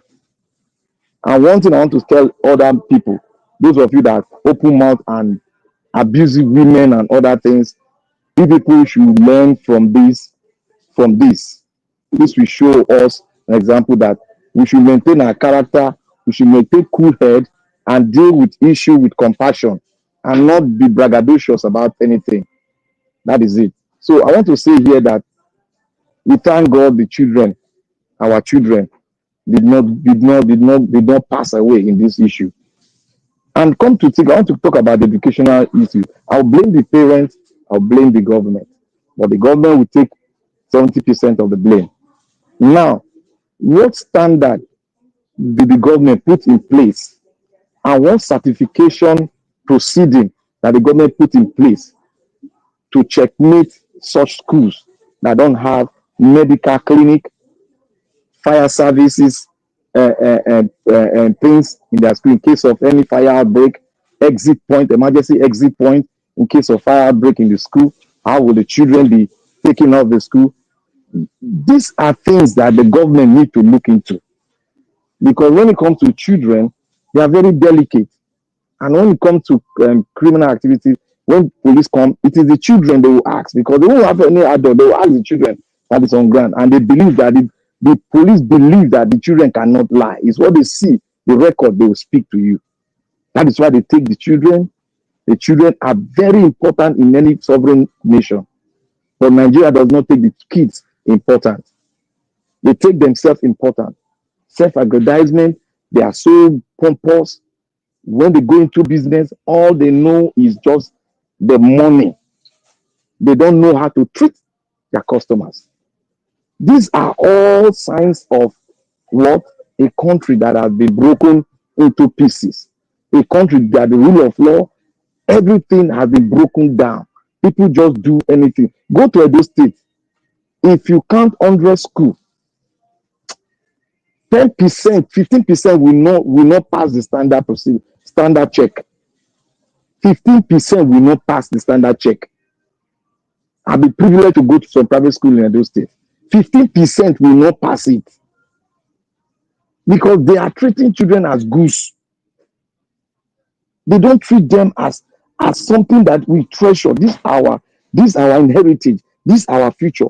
These are why we are here today. That is how they treat them.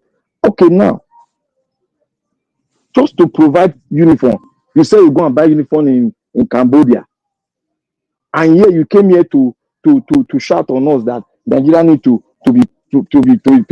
be self-sufficient by producing their own thing. Ordinary uniform you can get in Aba. Aba will sew Dubai one, we sew English one for you. Patronize the Aba. They are the best in terms of clothing, sewing, tailoring. They are the best in Africa. I've never seen where do you give them a clothes, they sew the exact thing that you brought. It is just because we don't. The thing is in our, I don't know whether in our hormone system or our gene that we don't value our own. No, Black Panther, sorry, that was an excuse. It's just an excuse to the woman. It's not true. They just use that. Even if it's an excuse, why should you say you go to Japan? The line not enter now. The line not enter. That's what they tell the line. Vulnerable people. That's what they tell the life for them. So if you are doing a business, you should have a way of refunding. Even if you want to keep some percentage, refunding. It's very easy now. You should prepare yourself, your business for that kind of thing. In any business you do. When I was running business, I had a fund, a way of refunding within certain days. And if I'm refunding, I will look at what you brought back and look at if there's any damage and or you've opened the pack, I will bill you and collect some percentage on that. Then I'll give you the remaining fund and I'll state it there. You will see it. It will guide you. You agree? That is how to do business. But people don't want to think. All they know is just go and buy, make the money, and they don't care. And most of people, they don't even pay tax.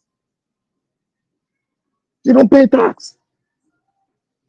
So, in every building, in every school in Edo State, do they have a fire exit? Emergency door exit in terms of fire control? Do they have it? Many don't have it. These are one of the priorities. When you are in a place, a public place, there must be a fire emergency exit. There must be a fire protocol that everybody will know. And also, you must have a medical facilities in every school. You must. It's not a, that is why I blame this. The blame on the parents will come in. How can you go to a school? You don't look at their brochure. You just go because it's a school, private school. You want to rub shoulder with your fellow neighbor. The kid they go private school, therefore you will go private school. That is why we are talking that the government should play a role. That is why I brought Enugu State as a standard. As a standard. All this thing I'm talking about, this thing is in there. It's in that school. Everything I'm talking about here. It's in that school. That's a standard a state governor have put in place. These are things private school must have. If you don't have it, and you must be certified, and you must have one person that is certified to run a school administration perfectly. That is it. That is how you can run things in a good country. You must have somebody that is administrative certified to run the school. Not any Dick and Harry can, sorry for my word, not anybody can just come in and say, I want to have a school. You must have a certified person. Like you want to build a reservoir, you must have a certified person that is certified to build a reservoir. So, Nigeria Watch, I just want to thank you. He is in jail. He has been pronounced jailed. Thank God for the judiciary. They should have given him more than 2 years because of that kid. Negligence would have lost a generation. One of us would have lost it now. We would have lost 2 of them. But thank God. Thank you. Okay. Thank you, Black Panther. Yes, according to the information that I got, that they wanted to give him even more than that, but he was crying at the court that they should forgive him, and he was very, very remorseful and all that. So the judge now decided to give him 6 months. So that's what I got, that Paul Okungbowa was crying right there at the court. So yeah, but still, that's what we say. Nobody wants to joke with their children. I will not joke with my children. So I will not advise anybody to joke with their children just because you like somebody. No. No is a no. I'd like to call on Mr. Odowa. Mr. Odowa, thank you very much, sir, for joining us this evening. Good evening to you, sir. Please talk to us. You have your 8 minutes. Thank you. Thank you. Good evening, everybody in the panel. Those that have spoken and those who will still speak. Thank you all. Good evening, Mr. Nanjawash. Happy Sunday. Good evening, everybody listening, the commenters, listeners, and viewers. Thank you all for coming. You are welcome. Good morning, good afternoon. Depends on your time and your location. Ko ye norisi kada o. Obu tabe ne rekai kada bukbe. Ese no yewe ni numa yese diwa. Eko ya wasi manyeme. Urwesi kakabo eseru makmomen. Urwesi.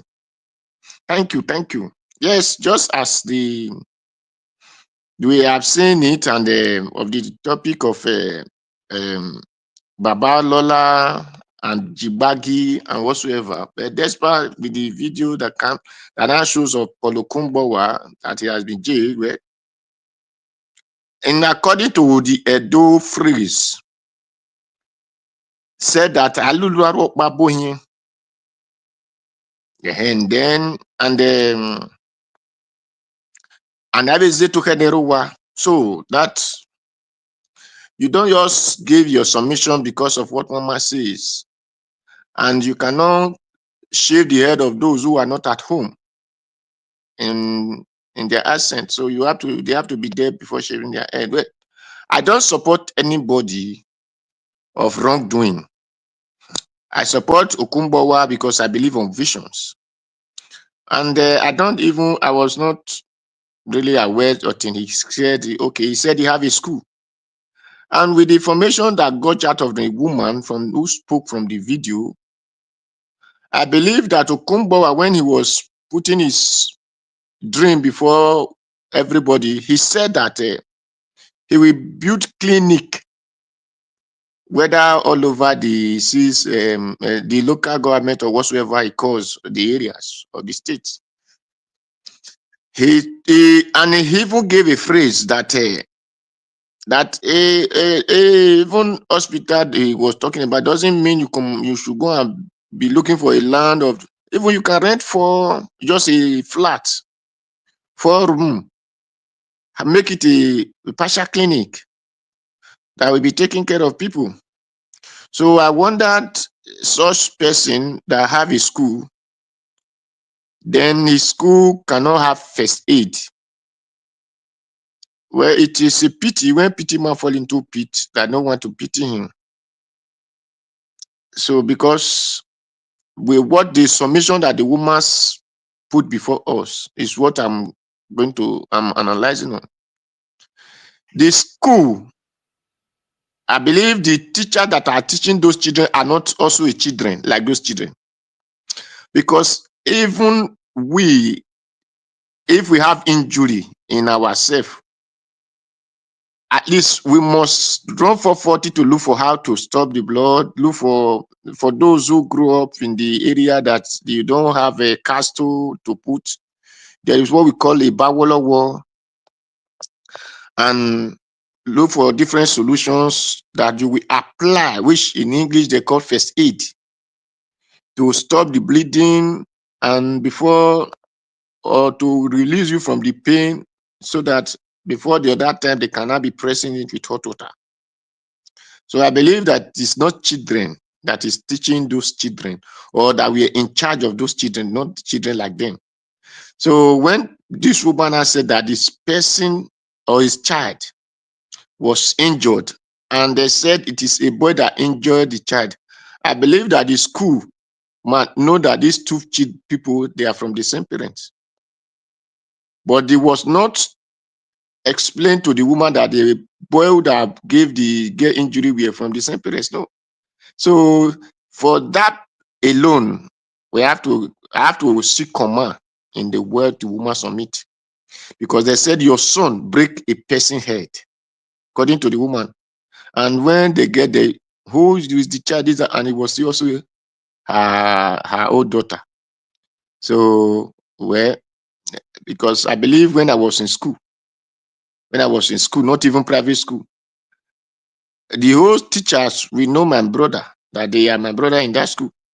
Not even my brother, they will know that these people are from my area in that school. So not to talk of the person that is the same father, the same mother in the same school. And the teacher did not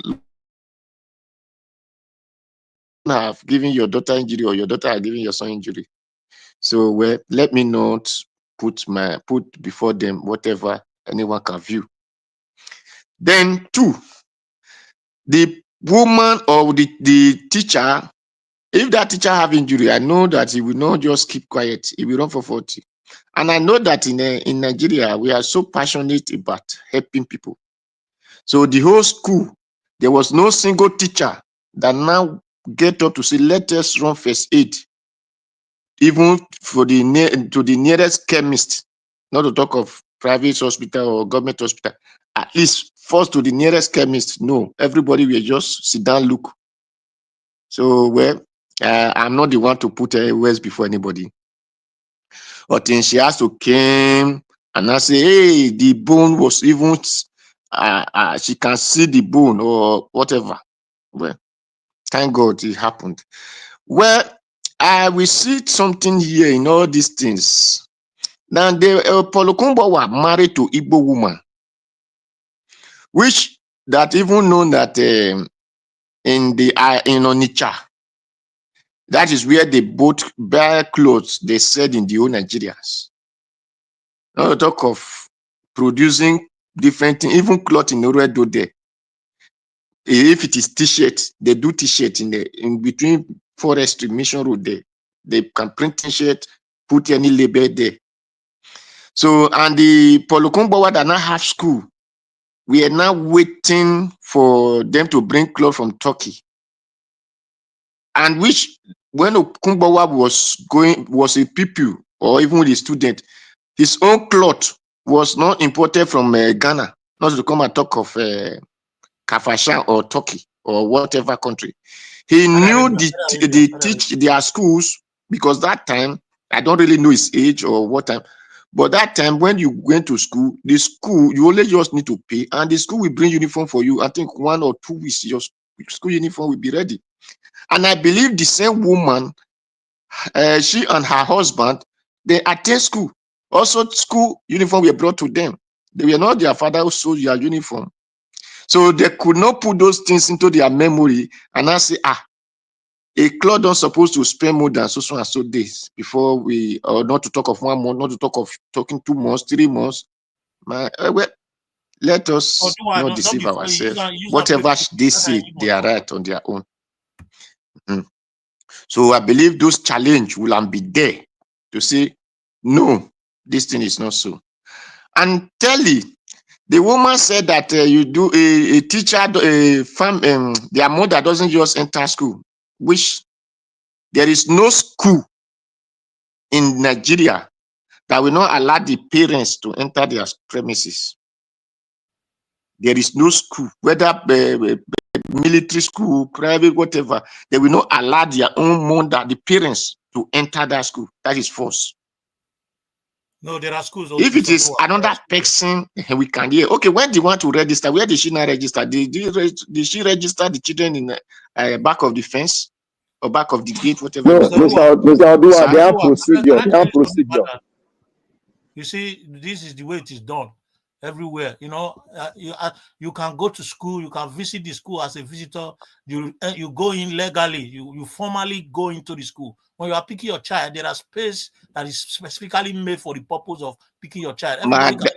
Go into the sir, the woman said they don't allow them to enter that school.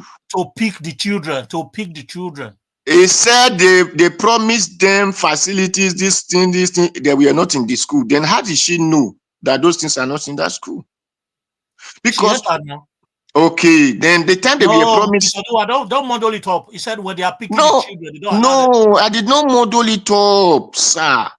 Those things they promised that. They now later find out that it was not. So the promise they were promising you did not see it. Then how did your children enter the school? So let us not deceive ourselves here. They promised these facilities is here, this one is there.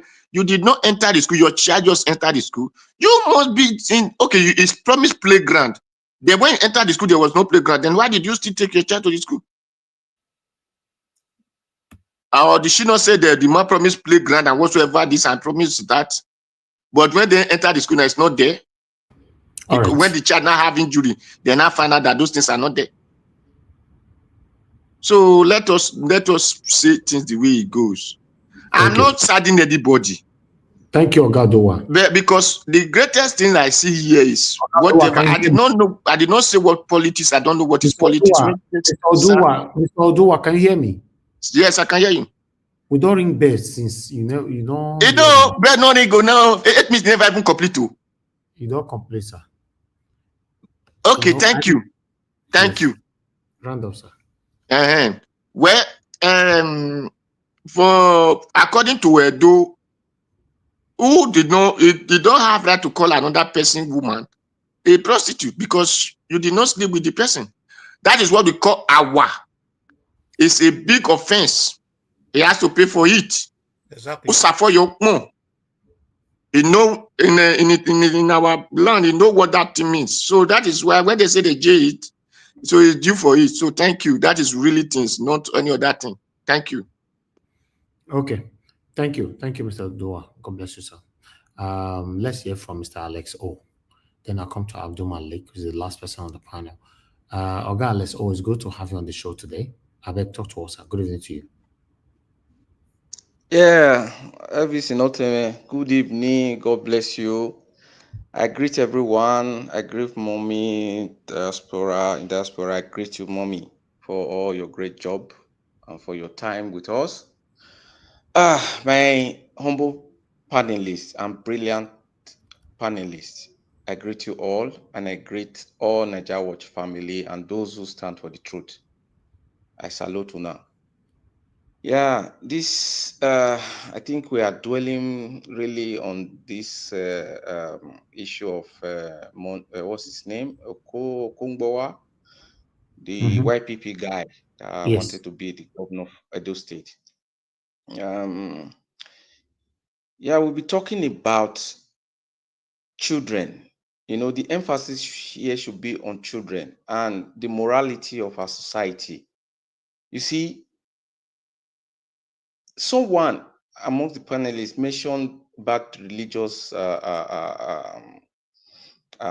bodies and how the kind of focus on making money and not caring for the people.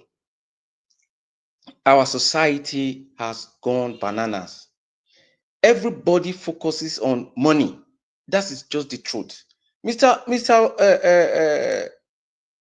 My brother that just spoke, he was saying, did they not know this? Did they not know this? Of course they know. The people who are stealing money, don't they know it is an offense to steal? Does that stop them from stealing? Those who commit crime, don't they know it is against the law to commit a crime, against the society, against your fellow human being, but they still do? So you talking about did she not know this? Did they not know this? Or whether the what's it called? Even they know about the woman is Igbos or Onitsha, whatever. That has got nothing to do with it. We are talking about how the society works.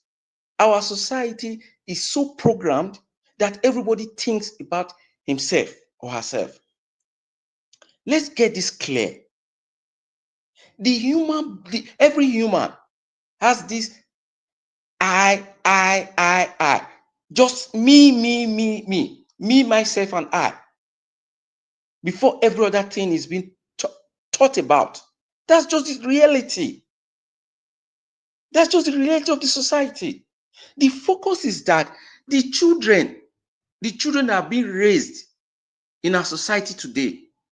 Oh, I pity what I don't know how the future looks like.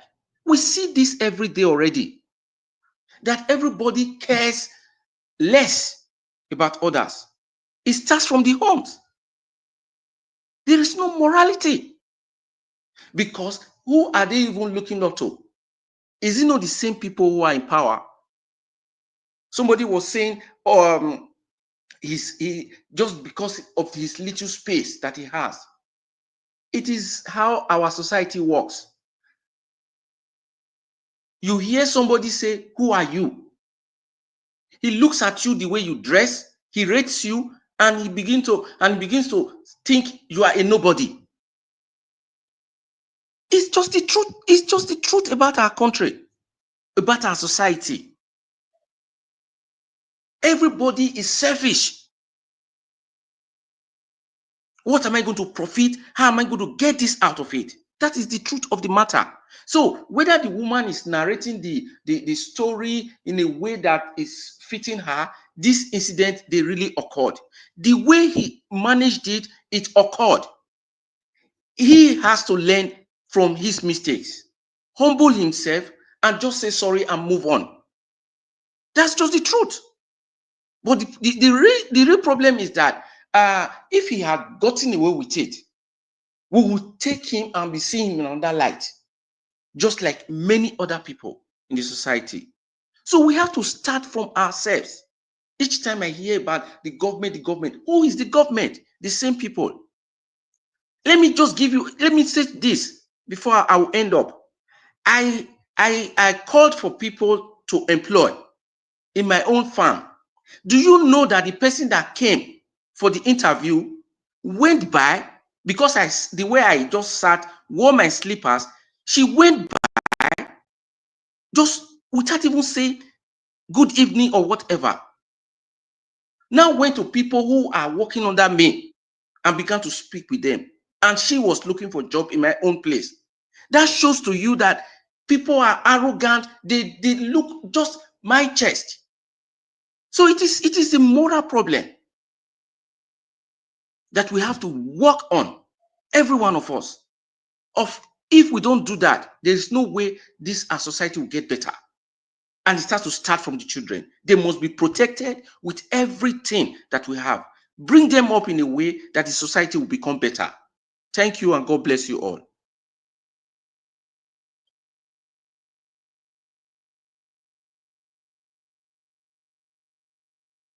Is someone still there?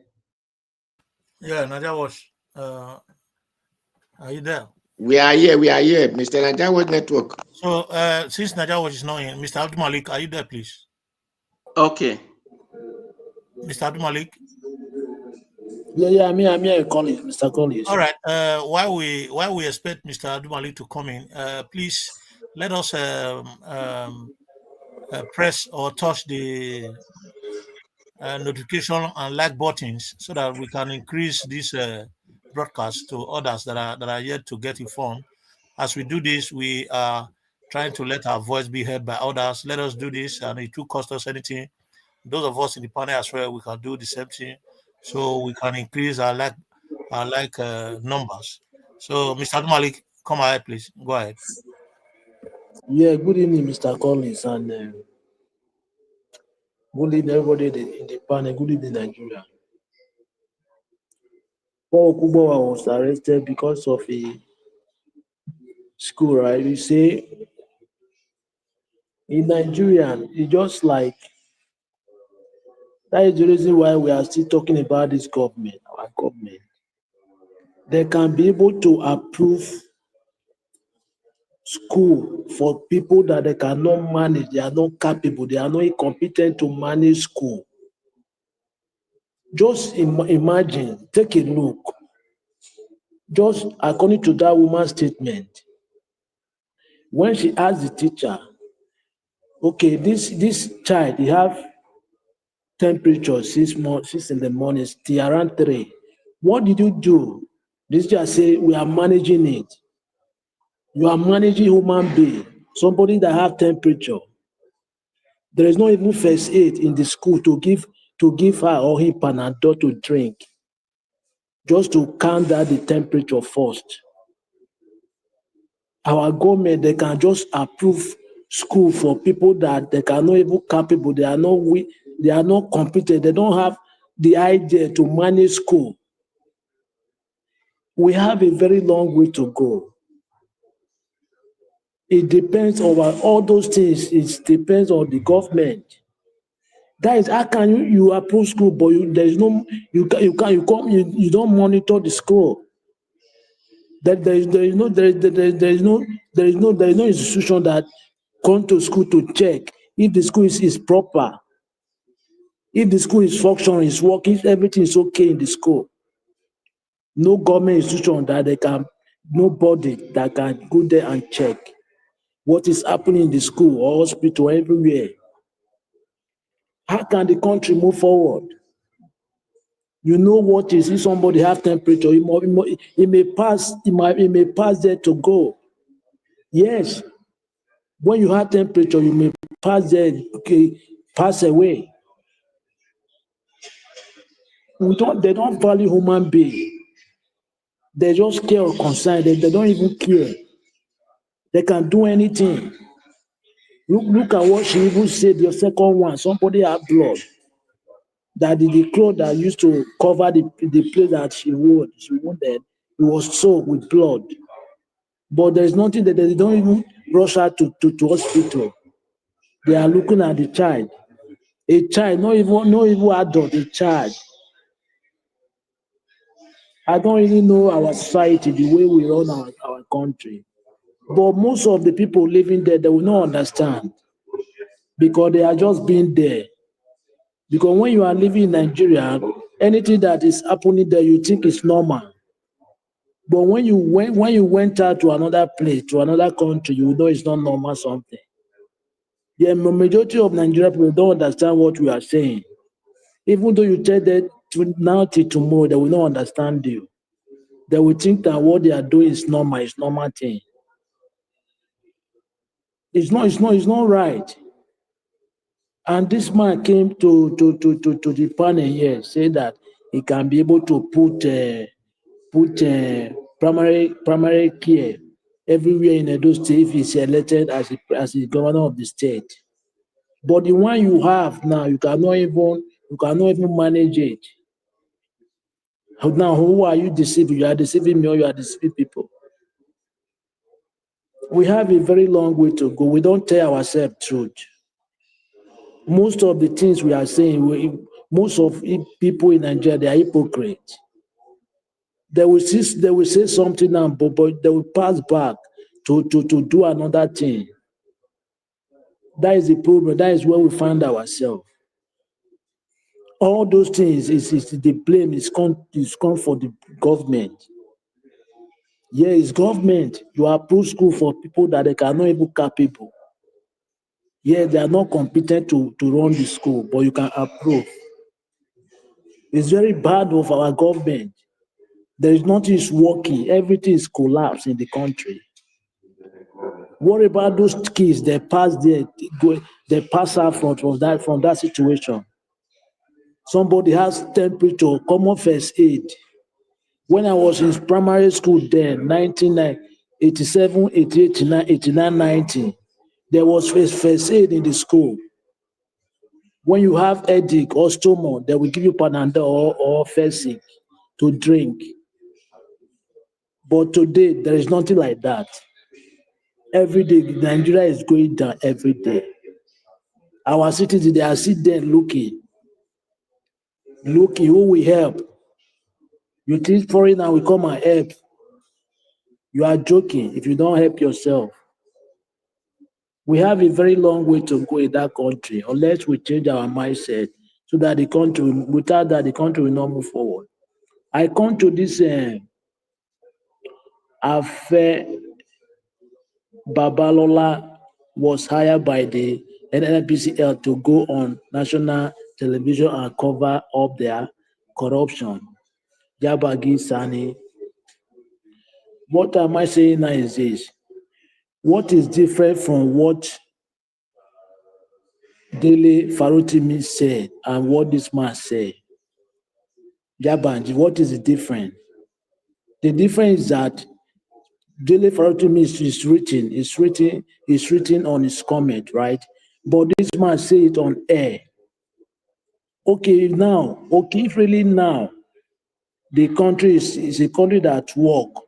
Okay, why this man now, Babalola, why can't he go for this Sani now? Yes, why can't he go for him to prove me as he proven Dele Farotimi? Some people have been selected in the country, they are above the law. No matter what they do, no matter what they say, nobody can tell them. You see, this man, what he said, now is exactly what Farotimi said. But they just go after Farotimi. Why can't they go for this man now? They cannot because it's the earlier like them. Is it how are we going to run the country? We can never run the country like that. That's why you see the Nigeria is not going forward, it's not moving forward. It's not, every day is going down. You cannot even till today, update today. You cannot predict tomorrow about Nigeria. After how many years? Every day you can't predict Nigeria is good or is better. Everything we are failing. Every day. Okay, now the question is for everybody: what can we do to make the country, to improve the situation in the country? What can we do? Yes, what can we do to improve the situation in the country? Everybody in the country is corrupt, majority. Even the governor, all those politicians, before they were swearing in, they're swearing with Bible. If you are a Christian, with Bible. If you are a Muslim, they're swearing with Quran, but still they are looting money. If really you have fear of God, why do you loot money after you are swearing with your holy book, Bible or Quran, but you are still you are looting people's money? You see, they don't believe God. That's why they're still looting money. Because if you believe in God, you will not do it because you are swearing with Quran or Bible. But still, you are still looting money to make the people suffering. The money that you're supposed to use for the people to benefit, to make the betterment of the people, but you are stealing the money on your self-interest. 1 minute, sir. Just to suffer millions of people in the country. We need to change our mindset. That is the major thing we need to do before the country will start moving forward. Without that, there is nothing will happen. That is what keep on where we are today. Thank you very much, Mr. Collins. Thank you very much. I don't know if Naja Walsh is back. Yeah, I'm here. Okay. Yeah. Thank you, sir. Yeah. You know, Mr. Iris. Yes, sir. Mr. Abdul Malik asked a very important question. Okay. In his submission, he said, "Why is Afe Babalola not going after this man, this Sonny what is I can't recall his name, so don't let me mess it up. This man that's Yabagi Sani. Yabagi Sani. You see, you know why? Afe Babalola will not go after this man. He will not. He cannot go for not just this man. He can't go for anyone else in Nigeria, even if they defame him 10 times over, 10 times more than what he's accusing. He can't try it now. Aside this, he can't. The reason is because it is not about this whole thing is not about Afe Babalola. It is about the Supreme Court. Exactly. It is about the Supreme Court of Nigeria. They are the one here. God bless you. God bless you, sir. Because he has exposed them. Now we know now. They've been doing it. Now, you know, we talked in 2023. People started, giving a lot of false names. we talk and talk, especially about the Supreme Court. Now, it is not only us, the whole world now knows how corrupt the Nigerian Supreme Court is. You see all the names, those judges that perpetrated that fraud that Dele was talking.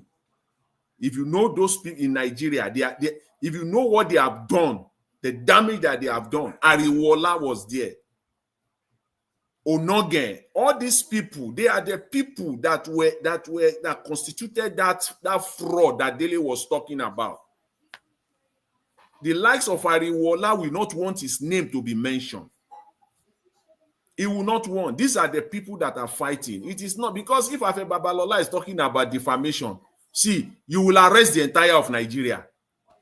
You will go for nearly everybody. And this is just the beginning. This is just the beginning. Let him go for Yabagi Sani. Go for him. Because what the man said is also, it's not different. Thank you, Mr. Abdul. Okay, Jonathan. Now, let me just send him. Naija Watch, I sent you a video where an SAN talked about this case and the entire Nigerian judicial system. I sent you that video to tell you how corrupt they are. It's there. You see, when it comes to lawyers, one thing, let me just say this for all of us, let's prepare our mind. No lawyer or SAN in Nigeria, they will dare not to speak on this matter. They will not speak. So don't let us expect them. And even if they come, those of them that will come, they will not speak with one mouth. They will speak with 10. And they will be romancing it. They will not go straight to the exactly what is happening. Even one of them said that they give the judiciary a pass mark. That's why I'm surprised that many of them are silent right now. They can't speak. They will speak. Anything they say will be recorded against them. I sent you a video where one SAN spoke. You will be shocked when you do that video. You'll be shocked. Mr. Jonathan, can you hear me? Yes, Why they don't speak? I believe that Dele Farutimi is a lawyer, right? Yes. Mm-hmm.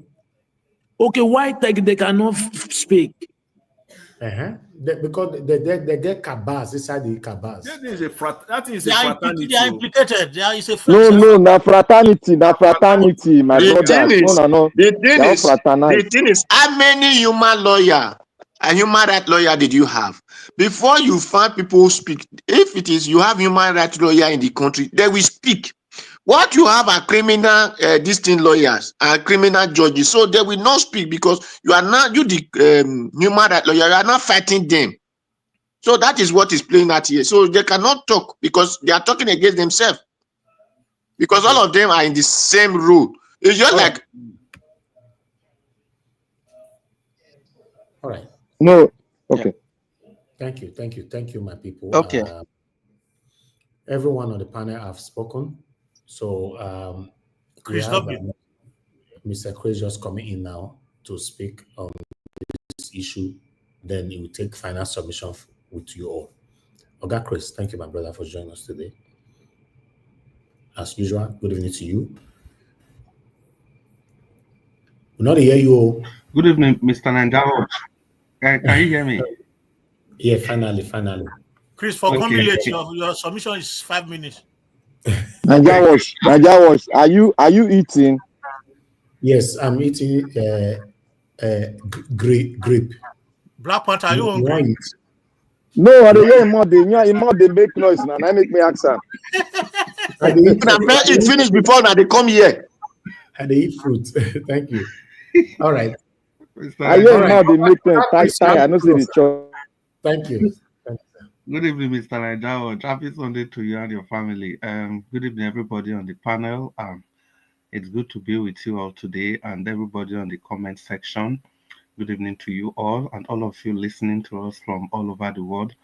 I want to wish you a very beautiful Sunday evening. And Mommy Diaspora, special greetings to you. It's good to be on the broadcast today. Thank you very much. Mr. Naija, may I present? You got 5 minutes. Okay. Yeah, well, 5 minutes. Now your turn. Now your turn to speak. Then you take the final submission with everybody. Okay. Thank you again, Mr. Nanjawosh. Thank you for the opportunity to add my voice to the discourse.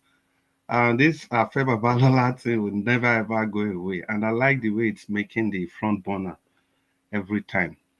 You know, it just shows the kind of nation we are, unfortunately, have found ourselves. But it must be stated here Mr. that... Chris, are you aware of the other news we talk about today? Which one? Paul Okungbowa. Of course, Mr. Nanjawosh. You don't think with that news. You don't enter jail. During the campaign, I mentioned him now. Well, that news is not surprising to me. I just say go on. For not But even now they sentence him now. Yeah, they just sentenced him days ago. You said no, so they want sentence him before. Of course. Now days ago they sentenced him. Now Paul would have sentence him. No. The funny thing be saying, what did the sentence where he gets now, as at now, where the sentence are for days ago, is not even the substance of the case. Now, the word where he used against married woman, calling somebody for the presence of the husband, he called them prostitute. And now, the development, we say, those people, the man is asking the woman now, say, how you tell no Paul, which business will I get when they call you prostitute? That's what the woman is dealing with just now. cut out their house. So the sentence are just one part. And even initially, they be why even say no option of fine, bail. Now, because they incomplete, saying get some chronic medical conditions, now make they can say, okay, they can't put option of fine for her.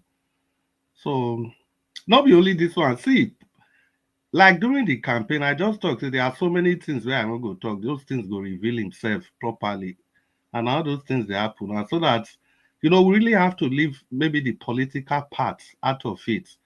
And we look at is it character or the morals? The morality. Because if we have to talk about this, there's this contempt thing about Okungbowa.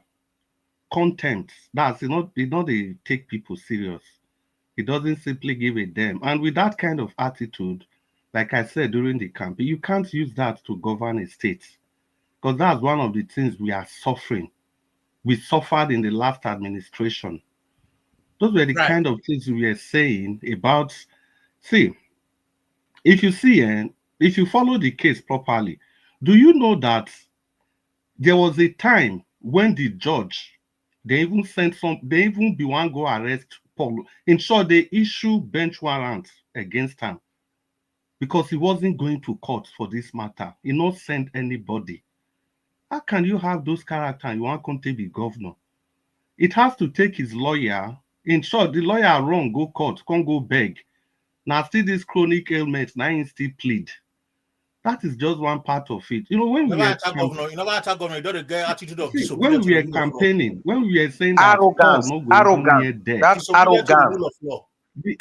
The arrogance, when they come the arrogance, there was something I kept saying. I did talk and reach road that time. And nobody would talk saying, no, remember. I kept saying that Paul, when he came, I asked him one question. Are you going to send your people to Niger Watch to come and be campaigning for you? Are you going to be part of this broadcast? He said, of course. Now, every time, that's what I kept saying. After he left with that standing ovation, even people suddenly started supporting him. He not send one soul come here, come campaign. He lied. And this one, a person will claim, say, in the youth, in the gather youth, students, Uniben, yes, of course, he was running tutorials there. I know I spent a lot of years in Uniben because of the nature of the course I studied. Yeah, it was gathering tutorial. He has youth. That was why I asked him that question. For somebody where they're exposed to that secondary school, how can you come a platform you didn't pay for, nothing, that level of publicity? And in all honesty, of all the candidates who come here, now Paul Okungbowa and Nigeria will even defend pass.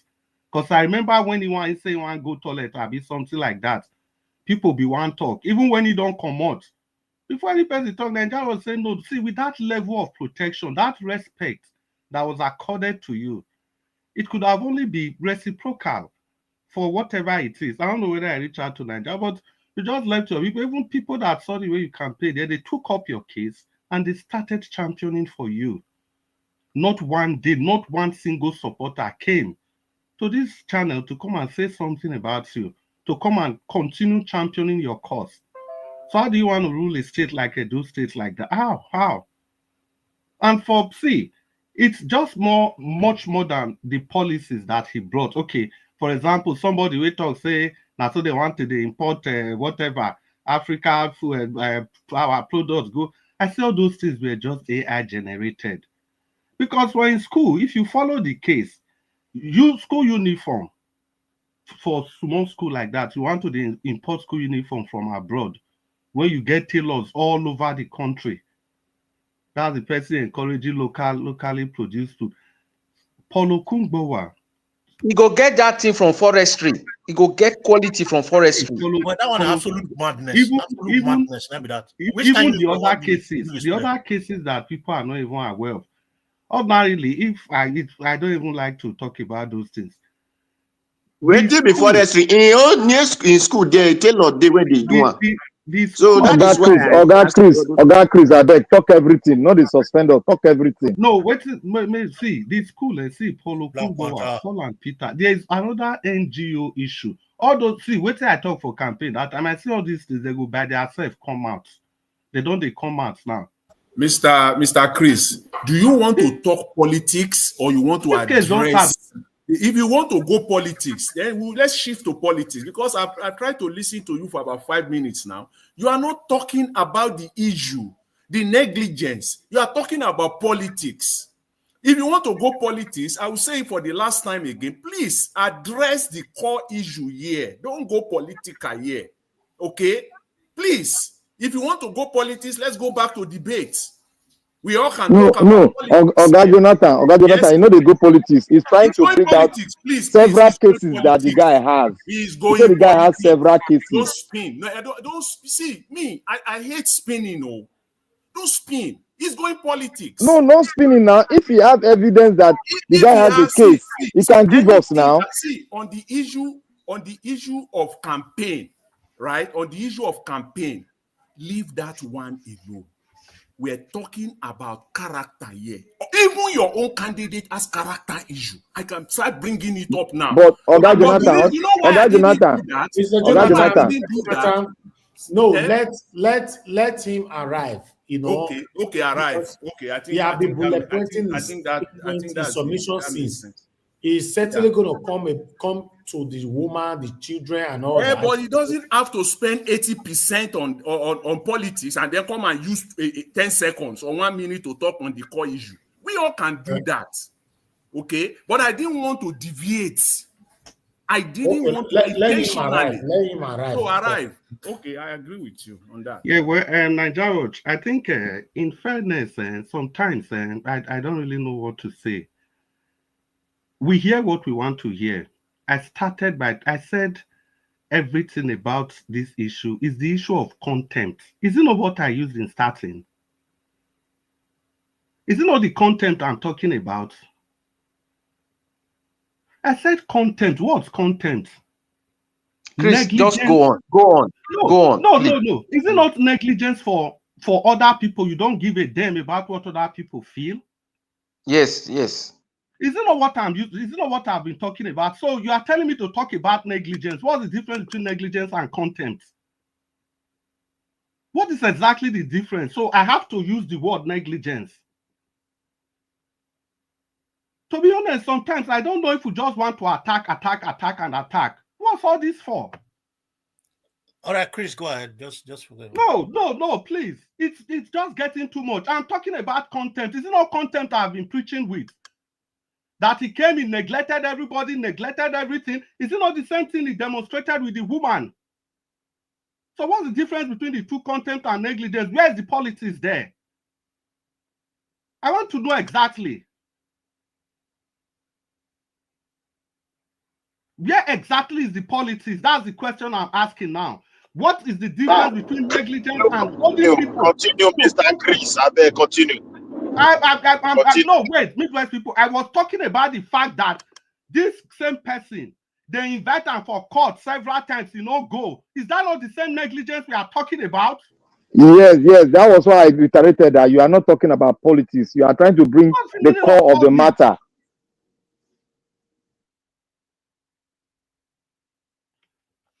Oh God. Well, like I said, if people are talking, we choose to hear what we want to hear.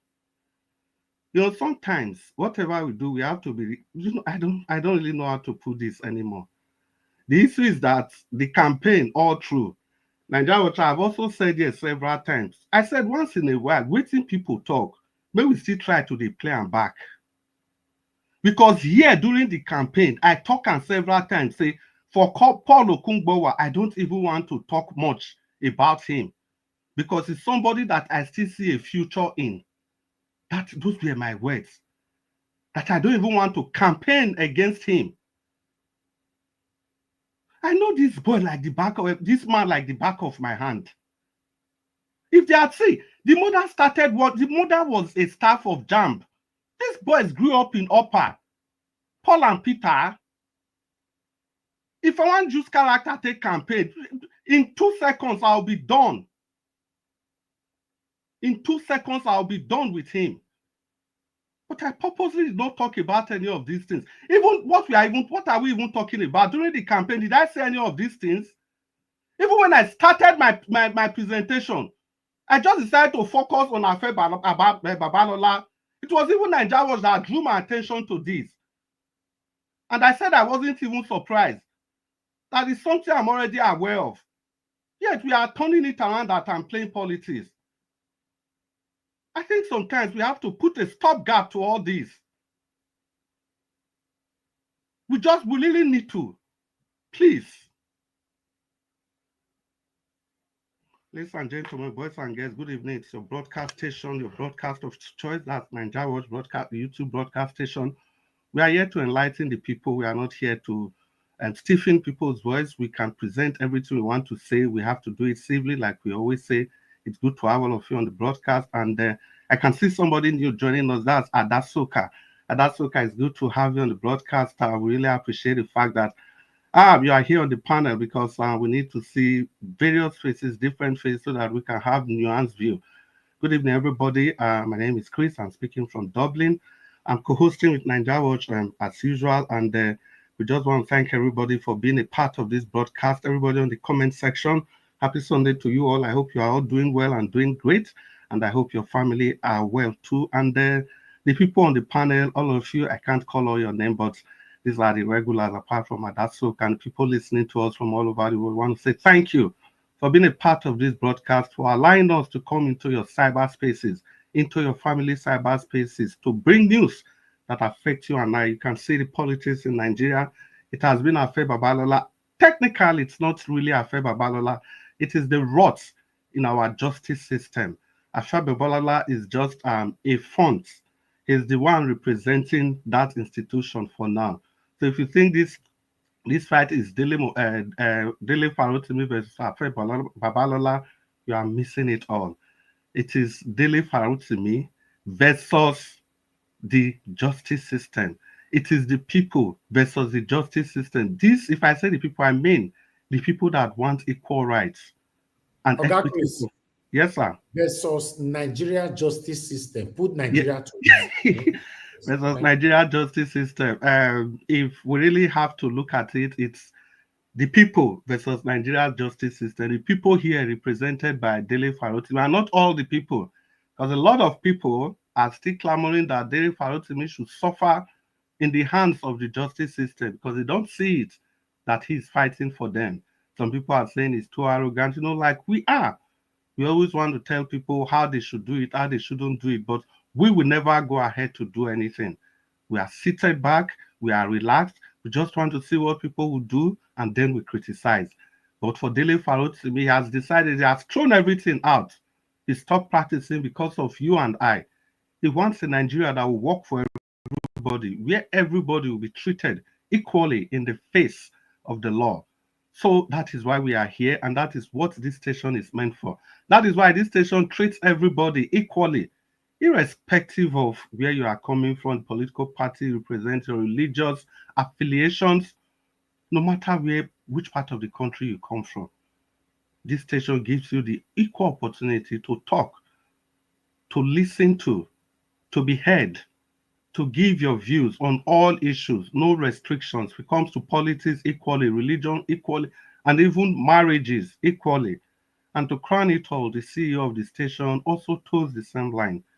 He brings news from everywhere, even the news that will affect him, even the news that will affect the highest institution of this great Edo state has been brought to this panel, and it was dissected without restriction.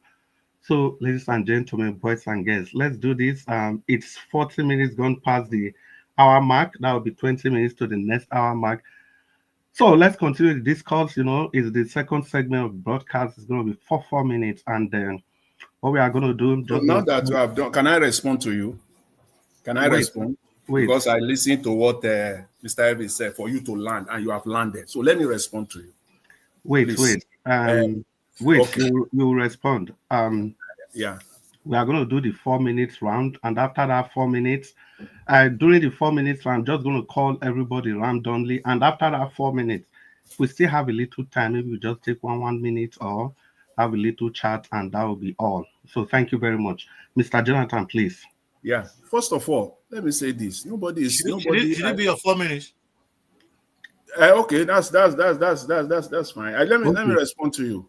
First of all, nobody is. Is your response not 4 minutes? Yeah. Nobody is talking about argue just to come and argue.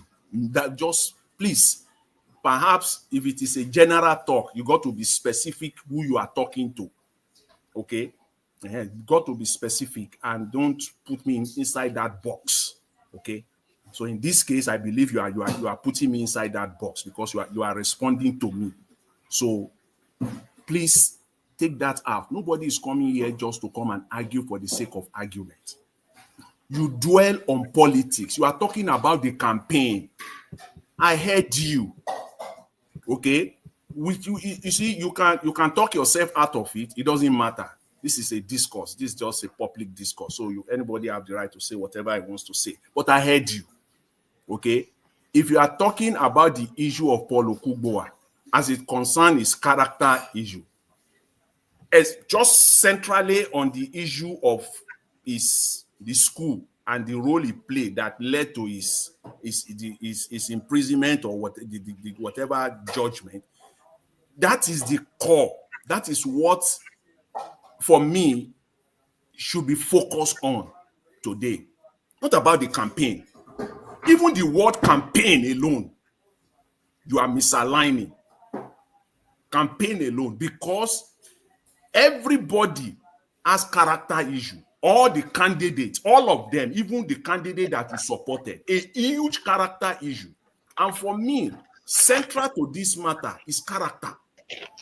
Central to this is character. And that is what I expect that everyone should focus on. By even using the word campaign, is taking it out of order. So that is the point I was trying to make, and that was what I deduced from your comment when you are focusing on the campaign. So that was the reason why I responded to you. Thank you.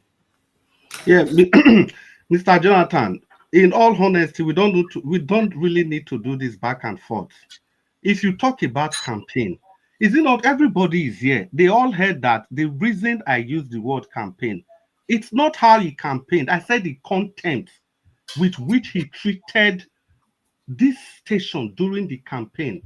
That I asked him a question, is he going to send people, and he refused to? That is negligence.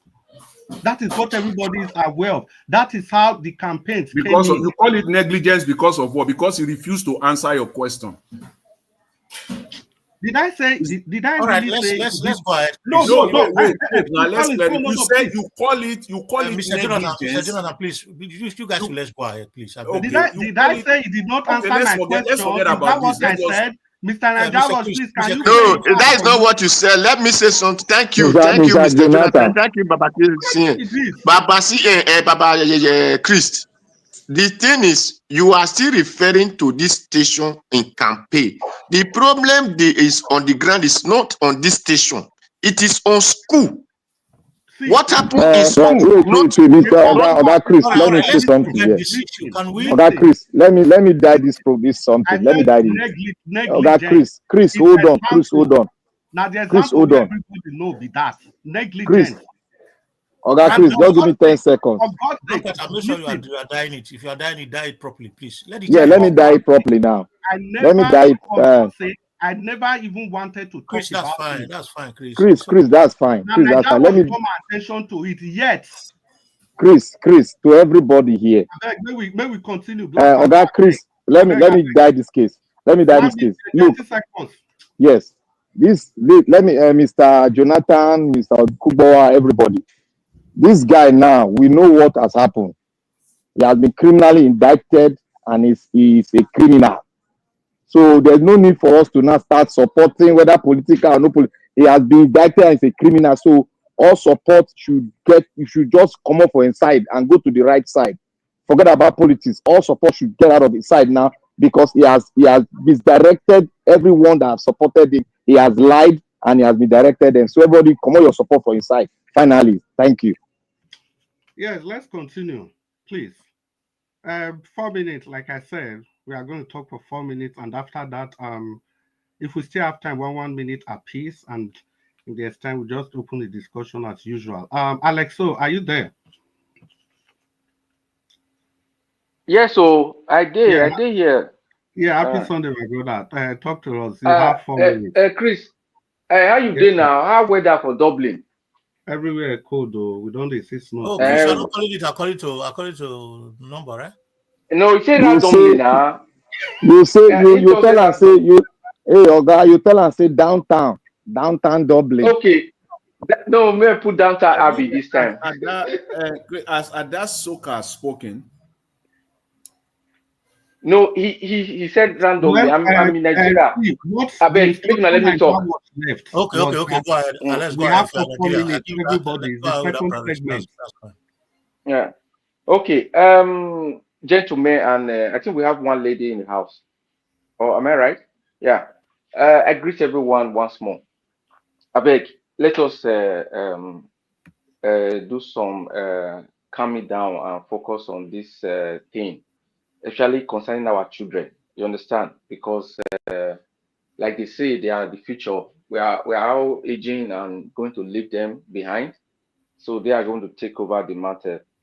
Like I said before, we should do everything within our powers to protect them from anything that is going to destroy their future, anything that is going to make them to become rascals or make them not to be useful to the society, So whatever angle is coming from, maybe from the family angle, from the society, from school, from religious bodies, we should do everything within our power to make sure our children are brought up the right way. Like the saying go, train up a child the way he should go, so that when he's old, he will not depart from it. So like all what happened at that school, it is just a tip of the iceberg. Let's just have this at the back of our minds. Our society is just a replica. What happens is, like I said before, it dwells or boils down to money. It's all about that, the profit aspect of it. A lot of things that are supposed to be done right will not be done because somebody covers up. Somebody looks the other way instead of doing the right thing. So it's a societal thing. It's a moral thing. That is where the focus should be on, and it start from our homes. Every one of us, as our neighbors, try to make people understand that whatever they do, they are going to get it, because it's the seed that you sow that you will reap. Nothing else is going to happen. That is how karma is. It is a law of gravity. It goes up and it must definitely get back. So most of the schools or maybe institutions that are put in private hands, Is it not the same private people that later become government officials? You understand? So they do everything. Most of them at the same time they're in government and they have their private institutions where they do everything possible to make profits and don't care. It is our duty to call them out that they do the right thing for the children, for the future leaders. You know, that we don't look the other way around because we know this person, because it's part of us, because it belongs to our political affiliation. No, we should stand for the right thing. We should make sure we call those who are doing the right thing, support them. Those who are going the wrong, we call them out. That is the only way we can move forward in our country. Blaming games, talking about what is, it's not going to bring us anywhere. We can call somebody out, but those who are doing the right thing, let us support them so that we'll get to the right thing and do the right thing always and get Nigeria back on track. Thank you and God bless you all. Thank you very much. And that was 4 minutes on the dot. Thank you so much. Afe Babalola, are you there? Talk to us. Happy Sunday to you. Thank you, Baba Chris. Thank you. Well, let me say things that I said when I was talking, because they could not. They are surprised that they said my minute just finished when I have not finished the talk. Anyway, I said I did not support evil. Is any school supposed to have first aid? Not even when our school were community school. People still know they take care of, not to talk of these days that they call it computer era. So it will be surprising to hear that there is still school who could not know what they call first aid in this computer era, or they call it JZ era. So anyway, and that is where, but me, the video the woman came out for, there was no video record that the child had broken, or when he was sick, he was hospital. There was no talk since 2000 and whatever, we did not date after the sentence. So, but I will know in our land that you cannot call another man's wife names that is not profane, and which really led the man into jail. So really, we did not know what happened to that extent. Not because I will not believe that video of that woman where there was no video of quarrel that led to that extent.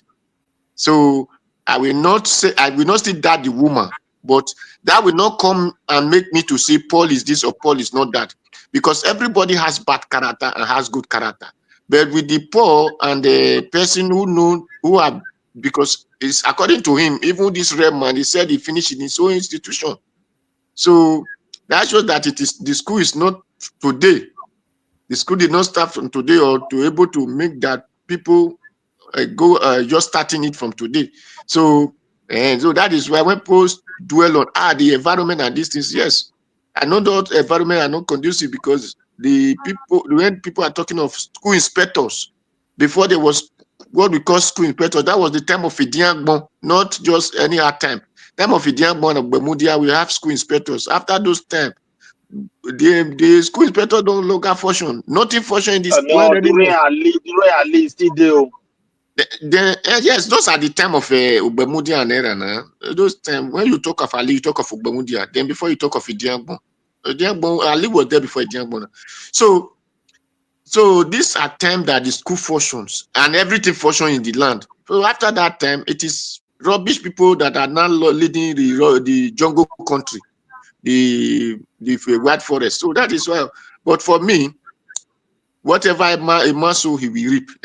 But that will not make me to see that Paul doesn't have character that to make good things happen. And it will not still make me to say Paul have character, but what he says with his mouth, he said he want to do, and he put the practical before me. And practical is what I'm saying. Put the practical, it was beneficial to my state, so that is why I support him. So I will not come and say the character because I did not grow up with him. But I know even other candidates that are saying they are indicted, they are not indicted.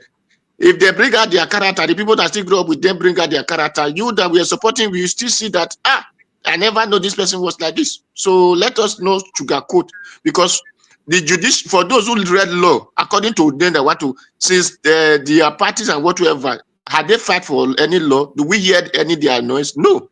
So everybody have one way character and another. So thank you.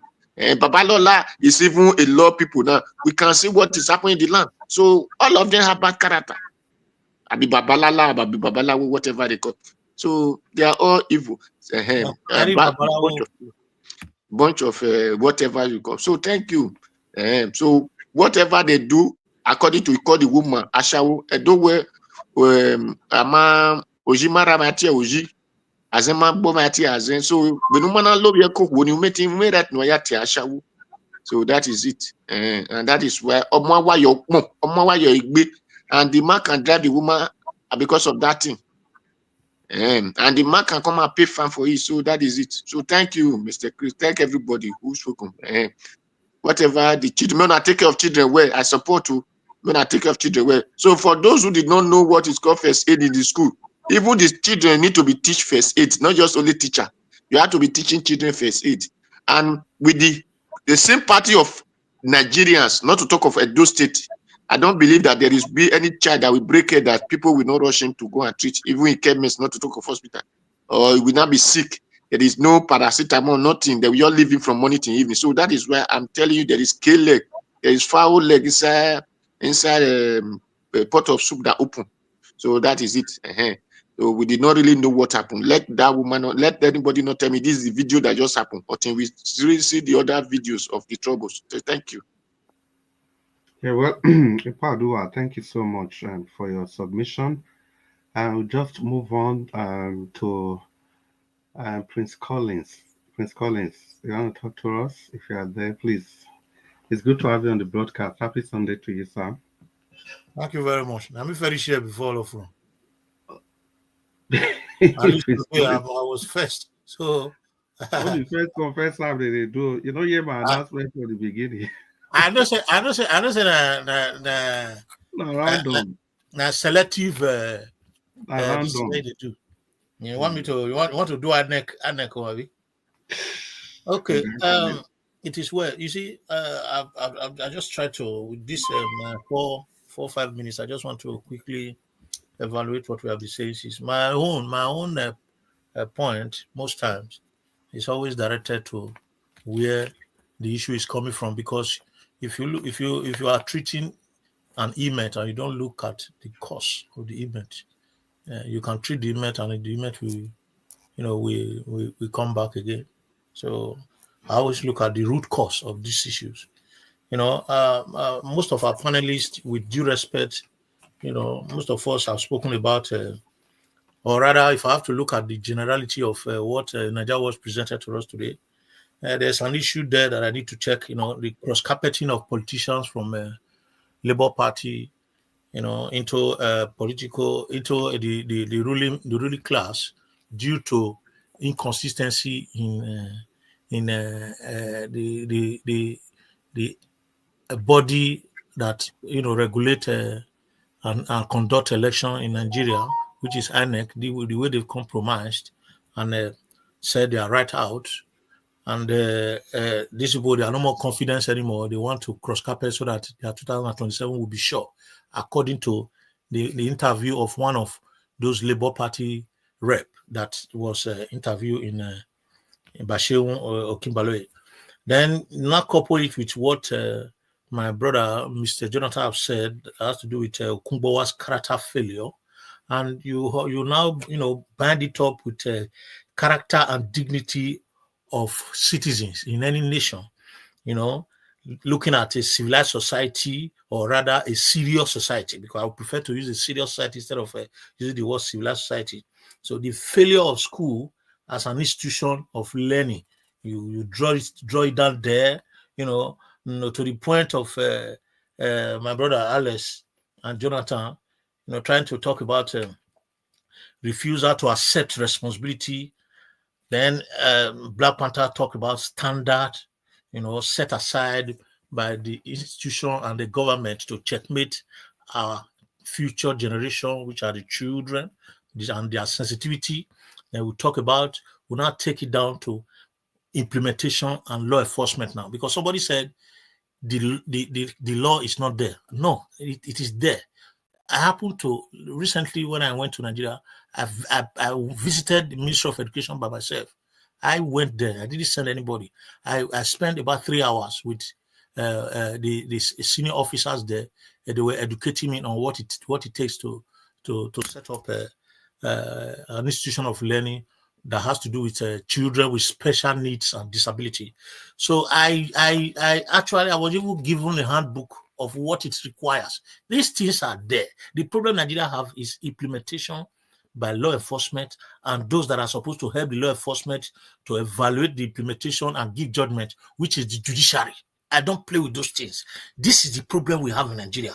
And this boils down to, because somebody talk about morality, ethical values, conduct, and obedience to the rule of law. These things are corrected by law enforcement agent and judicial principles guided by the rule of law and giving objective judgment. This is what we lack. If we have all these things, Nigeria will be corrected in no distance time. So if we talk about morals and ethical conduct, they are checkmated by this institution, and if don't forget, if somebody is in a system that moral conduct are not being checkmated properly, they begin to act on their own. That is where you now see jungle justice. You see people commit evil, commit havoc, and they get away with it. People they go into raping, maiming, and killing of our children, spiritual activities, kidnapping, and all that. It's a result of the fact that the rule of law is not upright, and that boils down to all the issues that we have been discussing. So if we talk about, in fact, if we look at it, people are not wired to be very, very obedient. People are not wired to be obedient at all times. Even in the Western world that we live today, we shouldn't bring morality in. I don't like to bring morality in most time when we talk about, decent society. It is the society that make people to become decent. It is the system that is put in place, the structure that is put in place that make people to become decent. When you know that if you do anything, you go in for it, you will present yourself properly and protect your character in terms of integrity and everything. Okay, it's like person that is drinking and driving, a drunk person driving. He knows exactly that he's doing the wrong thing, but because of the merriment he's doing that. That is why the police is there to checkmate them.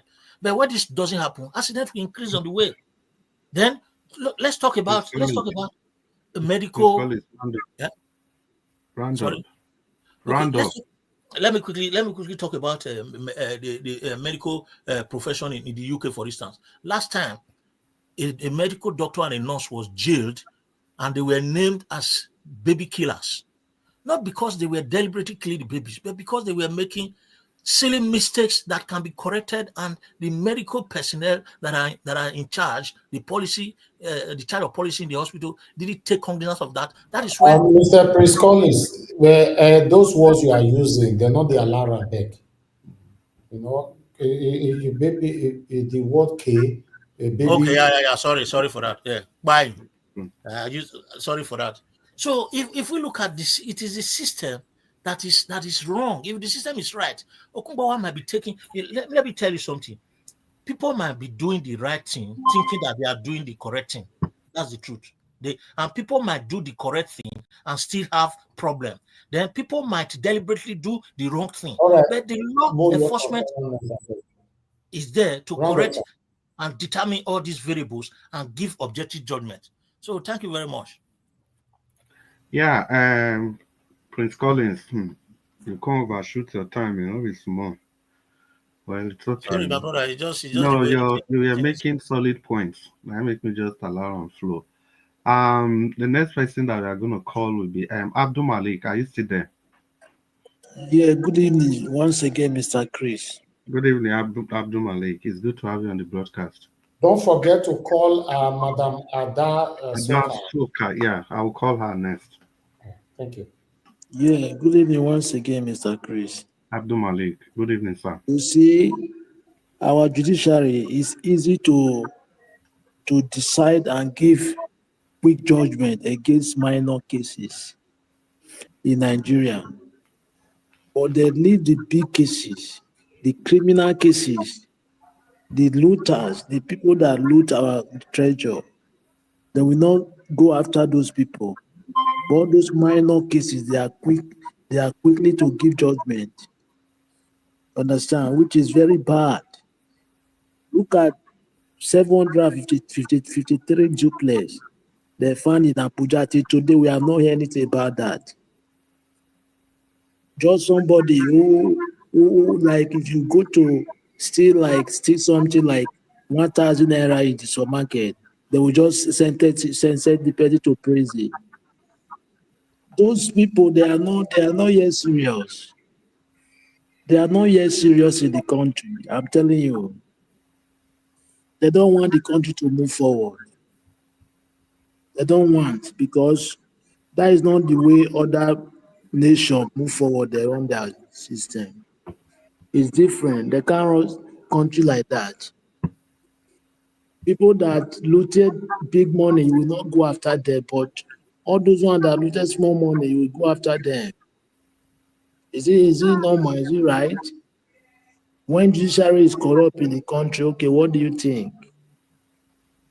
Judiciary they are taking instruction from somebody to give judgment. And judiciary is a body on its own. It's a body of government on its own. But they are taking direction, instruction from other executive arm of government to give wrong judgment in the country.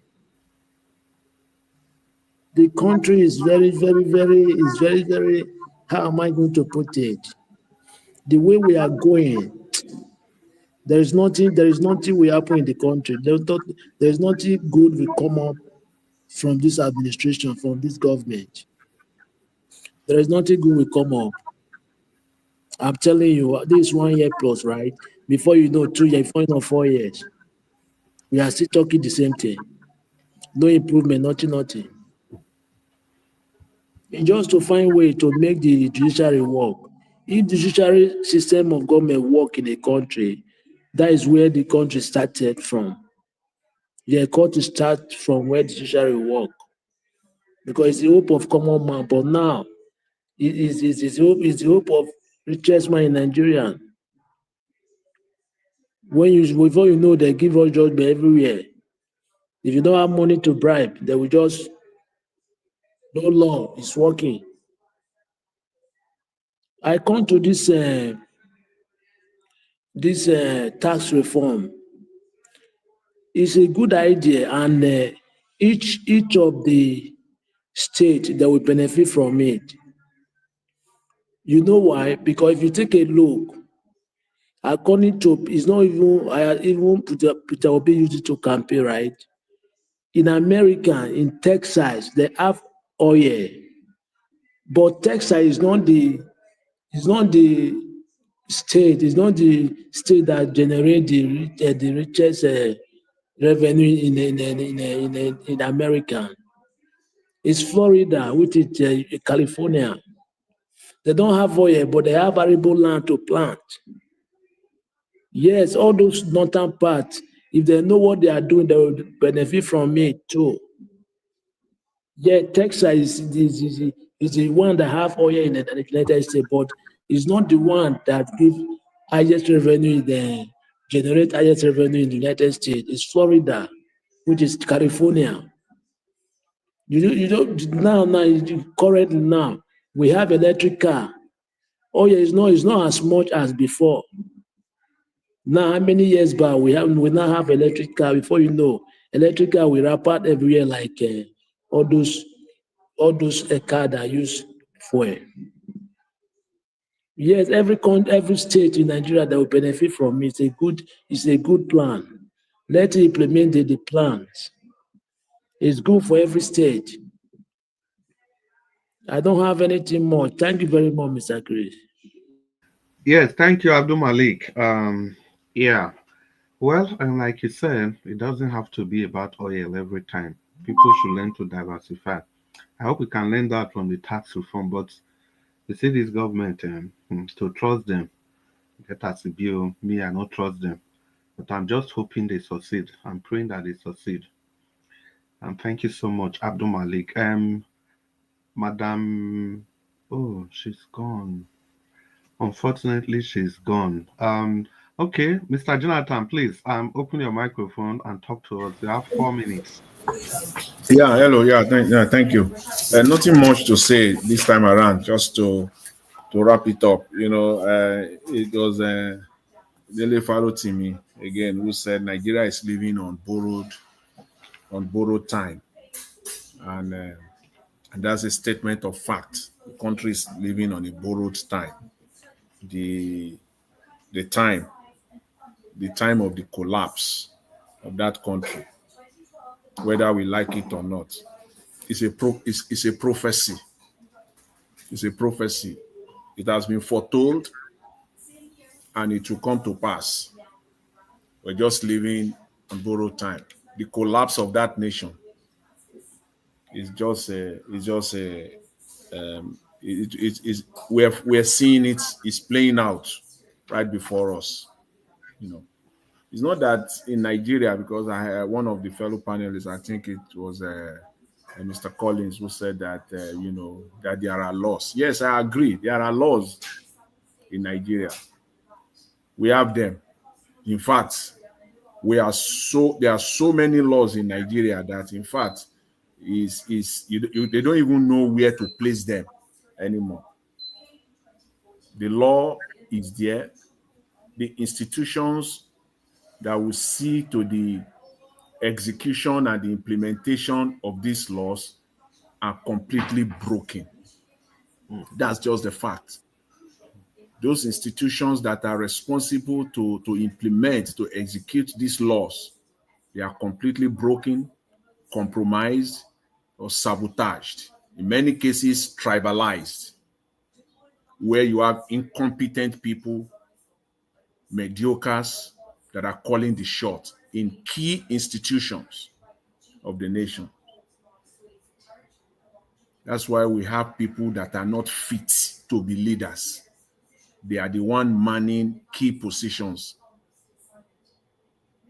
So I'm not surprised at all when the news of a Labour Party, House members that cross-carpeted to APC. Again, it still boils down to character. That action boils down to character. These are all men that lacks character. They have no character at all. Since their emergence as elected members, what impact, if at all, have they made to the legislature? Or even as an opposition, what impact? There is none. Rather, they have contributed negatively to the progress of the Nigerian legislative system. They have done nothing. They have brought nothing. They have done nothing, and they are not even hiding it. Since they became members, what moves have they made in terms of legislative agenda that they are pursuing, that it is their ideology that they cannot compromise upon? There is none. Bring them on, let them come and talk, or even express themselves. This is our legislative agenda, that on this matter we cannot compromise. We can discuss it, and if we see reasons for us to come together so that the country can move forward, we will do. But on the core matters, we will not compromise. What are those subject matters? They don't have any. You have not seen any one of them spoken, and they call themselves members. So the only thing we see now, in fact, you'll be surprised, since their emergence, this will be the first time you are even seeing their faces. The first time you are even hearing their names. So they have no impact at all. In my language, they will say when rain falls, you see the impact of the rain on the ground. These ones, they are just like rains that fall or fell with no impact at all. It's a tragedy. It's a tragedy. It's like a man that passed through the face of the earth and leave no impact of any kind. Their case is that of a complete tragedy. What have they done since their emergence? That the only thing we're hearing now is that they defected to the other party for their own self, just for self only. These are men that has no character. These are not the people that should be near anything called policy or power in Nigeria. So the institutions have failed completely. Completely. The executive, the legislature, the judiciary. And that is why they are fighting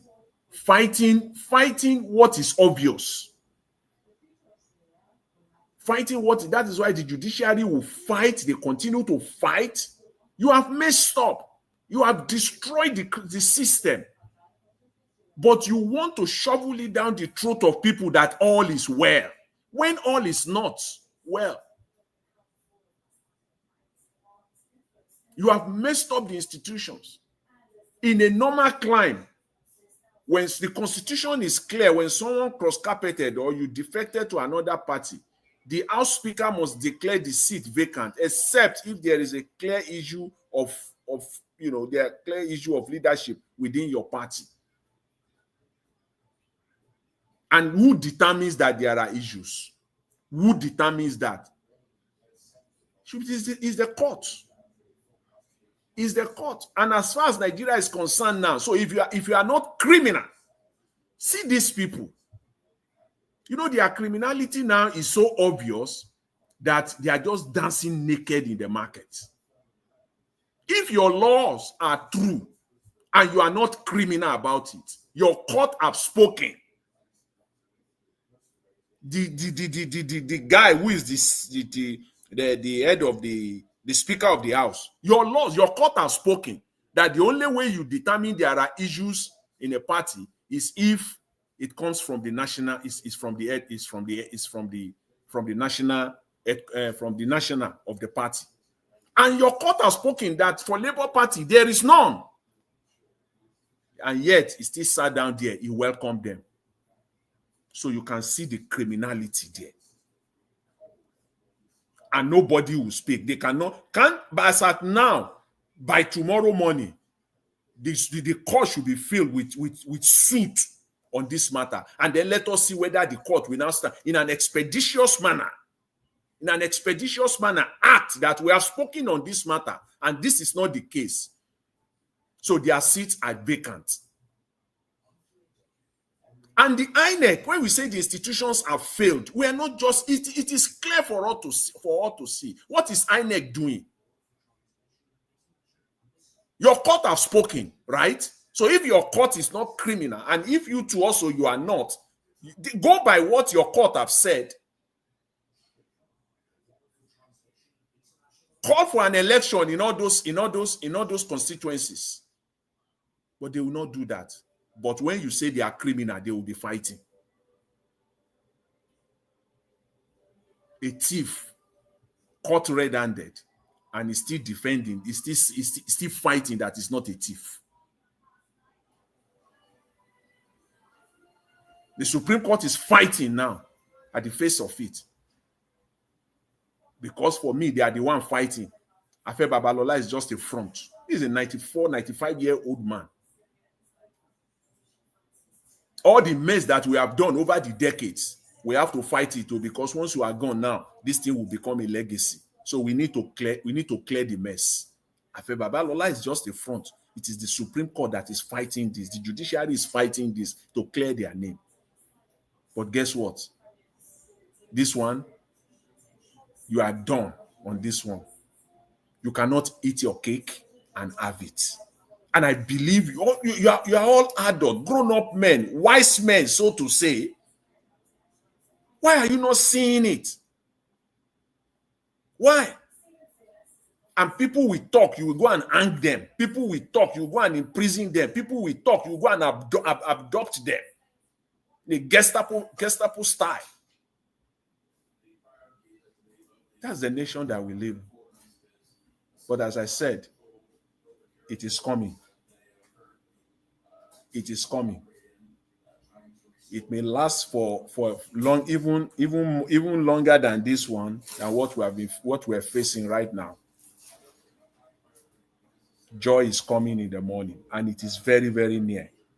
It is very, very near. There is nothing anyone can do about it. It's just unfolding. It is coming. Nigeria is not going to be an exception. Never. It has never happened in history. It has never happened. So Nigeria will not be an exception. They can fight it. They can struggle with it. The collapse is imminent. It's very, very imminent. It's coming. I'll leave it there for now. Thank you very much, and thanks to everyone. Yeah, Mr. Jonathan. The time we spend then, we will never want to answer. Yeah, you're just going and going and going and going. Well, the discussion was engaging. It's okay. Yeah. So the plan was that I was hoping to call you back to give the final submission, the final roundup. For this one, you have used most of the time. Let's move on. Let's see how it goes. Midwest people, you did there? I do, my brother. Good evening. Happy Sunday to you. Happy Sunday to you. Same to you, sir. So before I was on the channel, but my network was really failing, you know. So my submission is very clear, my brother. The way it is, currently nothing is working in that country. And it boiled down to all institutions. This school, or the school, what happened in this private school in Edo State is peculiar among all Nigeria schools. So, because the Mr. President and Mr. Governor, they have hijacked the country. They make laws that suit them. They don't consult other institutions to make their own laws. And as a result of that, sometimes these laws, if you don't have influence, that is when it will affect you. If you are connected with them, they sweep everything aside and you carry on. And that is just the fact. Like in the other normal circumstance, a school like that is supposed to have at least some kind of a little department for emergency, first aid. And in most cases, sometimes they can have a nurse. We enjoy it those days. That is why people said our country is going backwards instead of forward.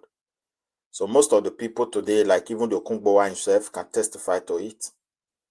And imagine now when we, under the government, or not private school, public schools. And today, we are calling upon the government to come and implement laws for the private, while their own schools have no roof. And they call it Edo Best. Pupils have a iPad, and teachers, principal, and pupils of all class, of all grade, they share one class. So to tell you the backwardness, my brother, it's so heartbroken. Sometimes, since they jade this man on the basis of, you know, lack of character and disrespectfulness to married women, I support that. Under normal circumstances, I grew up in Edo. It's very unfortunate the situation we find ourselves. Nobody is really speaking out, and that is why things are happening in that land. If you call by our tradition, this principal or proprietor will suffer much, because that woman, if you call a woman a prostitute in Edo, in our own tradition, automatically you have defied that woman, and she's not even qualified to cook for her husband, under not talk of the presence of her own husband. These are tradition, and she have to undergo some rituals as well to cleanse everything before she can, even if she's not guilty of it, for you calling her that name is very, very insulting, and it's completely forbidden as far as that land is concerned. But today, we don't value our tradition anymore. Children are not growing up. I think the man that even committed this crime should know. with his age that this thing is completely forbidden in that land. You can't call a woman that name, particularly when she's married. So, but who is enforcing it? Nobody. And that's why things are happening. So that is the situation we find ourselves. And it's very heartbroken because when lawlessness governs people, or there are no basic rules to guide people, they become like animal. That is what is happening. And some of us were even talking of, oh, rush that child to hospital. Which hospital? Some hospital, you go there, you don't have cash. They will leave that boy there. I'm telling you, nobody will touch him. They're not going to help. Thank you, my brother. Thank you. Except they discover that maybe this school will get influence. There's possibility of one big man being behind them. So let us do our job. If they discover that this child is a poor man child, my brother, they are not going to attend 100%. This is the situation we find ourselves. We're talking of inspectors of education. Which school they want to inspect now? Can they even inspect their own school, which is public school? And there is nothing there. Under normal circumstances, the environment, because under normal circumstances, the Ministry of Environment have to make their own law, not governor just passing law, gang up with some people, deceiving people with English. This one, that one, we deal with the person. Look at them when they are talking. They believe as if they are above the law, so they have to use police, get him arrested. It doesn't work that way. Because the laws and basic rule is for everybody. Even if the school belongs to the son or the king, and the other one belongs to another common man, they are under the same rules and regulation, and the same standard and the same principles. But in our country, it's not like that. So we are just a victim. The only advice I will give to parents, be careful. Look at the school you want to put your child. Because some schools, they have defied so many children, and sometimes they cannot even speak anymore because their parents don't listen to them. They just accept everything. They abuse them so much. So that's the situation. Because nobody to really assist anybody. So on the government level, I hope they do things differently. But with the reality on ground, I feel nobody cares. And that's why I keep on saying Nigeria is going to fix everybody. It's just a matter of time. It's going to fix everybody. That's the statement I will use. It's a matter of time. Because that time is not going to be far away with the reality on ground. But I hope and I pray for the politicians who are so relaxed today to see it. So that is it. And concerning the judiciary, my brother, I heard the Wiki saying they want to build house for the judges. If the politicians are the one to build house for them, how do you expect them to condemn the politician? So there are a lot of things that they're supposed to address, but nobody cares because it favors the politicians. If you make the judges poor, they will be demanding for money, so therefore they will be corrupt. And that's just the plan. So, and most of these plans, they planned them long time ago. And now it is only manifesting. And the consequences in the nearest future, I don't think people can even picture it. Imagine a situation where your best doctors are fleeing. Your best engineers are fleeing. The best nurses, they are out. So if you picture that scenario very well, my brother, you can see what the future holds for everybody. As far as our country is concerned. Sometimes we talk, people say, oh, you are just talking, you're just talking. But they are hearing our voice. Even if they don't listen, people are coming to hear this voice tomorrow. That's just the fact. We can't deny it. So let us be, let us continue to echo our voice. If they want to change, they will change. It's very unfortunate they have hijacked the destiny of the land. They are profiting. They've designed a criminal system. They're getting enough proceeds. And therefore they can skate through anything. And currently with the system, the politicians are meant to be rich, super influential, above the law, constituting us all manners of nonsense and nuisance in the street, deceiving people with big grammars, producing well-educated people, but yet mentally they are not matured. So that's the situation we find ourselves. So let us cross our finger as we do our best. I thank the owner of this channel who spend their time to keep on pushing, to see maybe one day our leader will start listening to our voice and start doing things differently. Education need to have basic rules. Business need to have basic rules. And those rules should not come from governor. People are professionals. They are in the Ministry of Environment. Schools are built in an environment. People are in the Ministry of Health. They know what is called sanitation. So they should make law in regard to that. There are people who are also inside education. They should make their own law. And when you put them together, it becomes rules for everybody. And in Nigeria case, no, Mr. Governor is the one that will say Mr. President. Sometimes they come there, they say, oh, arrest him. So you mean the police don't know their job? You are the one that will tell them to arrest somebody. To tell you the lawlessness we find ourselves. So my dear brother, I give space to another person to also echo their view. It's very heartbroken. Hospital self, if they carry those children, go there. I tell you, imagine a country where people have license to run hospital. You go to that hospital, I tell you the doctor is not available. Go to your neighboring country, Africa, whether it is possible. Functioning a country like Quebec is not going to happen. In Senegal, it's not going to happen. If you want to be an hospital 24/7, there must be a doctor. Or else, no license. It's only in Nigeria. The doctor is in UBTH working, any salary, having his own private hospital, and they're running up and down. Sometimes you go there, they tell you the doctor is not around. Yeah. Even the auxiliary nurse, they are the one that train their own nurse. There's no proper exam for them anymore. They train them, they employ them. My dear, I leave it. I give space to another person to say that. Thank you very much.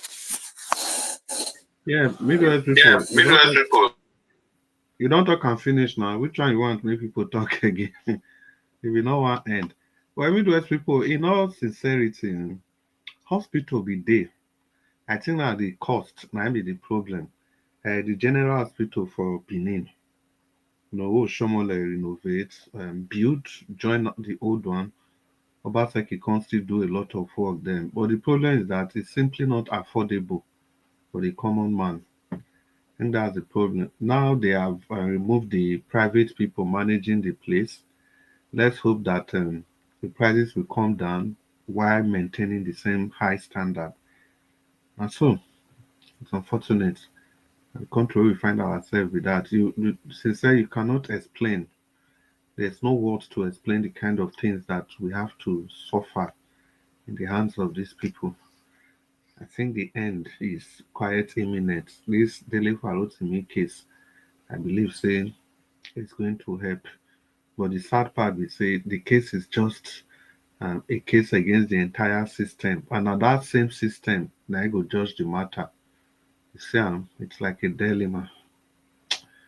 It's okay. Let's continue. Black Panther, are you there? Black Panther. You see, Mr. Chris, before Black Panther come in, my mind is telling me that this Farouk TV case, it's not going to be easy for him. Except the general public, intervene. They're trying to use him as a scapegoat to deter others. Yeah, the problem is saying how the public want to see. I don't know how they want to judge the case because you understand. Because if you look at the people behind this thing now, you understand what I talk. Because when I was listening to an interview, somebody said that doesn't mean that Baba don't have right to defend his integrity when somebody is bringing all he has suffered for into to ruin. I think a lawyer, somebody I was representing him, was saying that Baba have right to defend his integrity, something that he has labored for all his life. Somebody would just want to bring it down there. Looking at from that angle, people that are also syndicate to these kind of activities, they might just be supporting him to bring that guy. Say they might be saying that, oh yes, we just deal with him, also don't deal with him, you're too much. I don't know if you understand what I'm saying. I said the general public need to be very upright. Of course. Now, see the problem there be saying, assuming not just case between two people, maybe judiciary, then if you want to use the opportunity to prove a point that they are not biased. But the problem here is that the case is even against the judiciary themselves. Yeah, because I went to the book talk, the judicial justice. So you see, so if they want to act right by doing the proper thing, it means they will be giving judgment against themselves. So exactly. It's going to be tough. It's going to be tough. And if the people really put leg for this matter, say justice must be served. Now this kind of thing, now they lead to that change. Uprising. Yeah, where people they look for. What I'm looking at, what I'm really looking at is, or rather what the picture I'm seeing. How I wish it is possible for Pharaoh to get a human rights lawyer from outside the Nigeria constituent. You understand? To get, a human rights lawyer from outside, totally outside. Then get strong people. If the diaspora can even support him to get a good lawyer, so that since they are saying that Dele Pharaoh should come and defend his words in the law court, let us face it squarely. I don't know if you understand what I'm saying.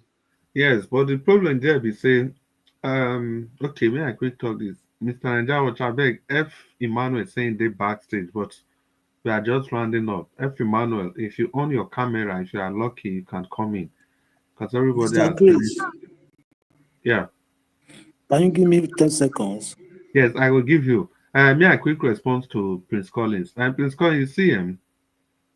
I think that human rights lawyer, if you like say issue of jurisdiction will constitute day. I don't know whether foreign lawyer go just come Nigeria, come practice, unless maybe he take the case go human rights courts outside the country, maybe United Nations, take the case go there. They go from there battle on. Maybe. No, are you saying I'm not conversant with the law to that extent? Are you saying that an external you cannot get external solicitor if he so desire? It's a private. I say I don't know how it works. Yeah. If it is possible, because for example, if you be north for Nigeria now, just go any country go practice north. You need to get their license or something like that. So I don't know whether so it still be for law profession, as in a lawyer from another jurisdiction go come another country, come practice. If not, maybe business, or I don't know how it works. So what if we look at the same jurisdiction that they have to go and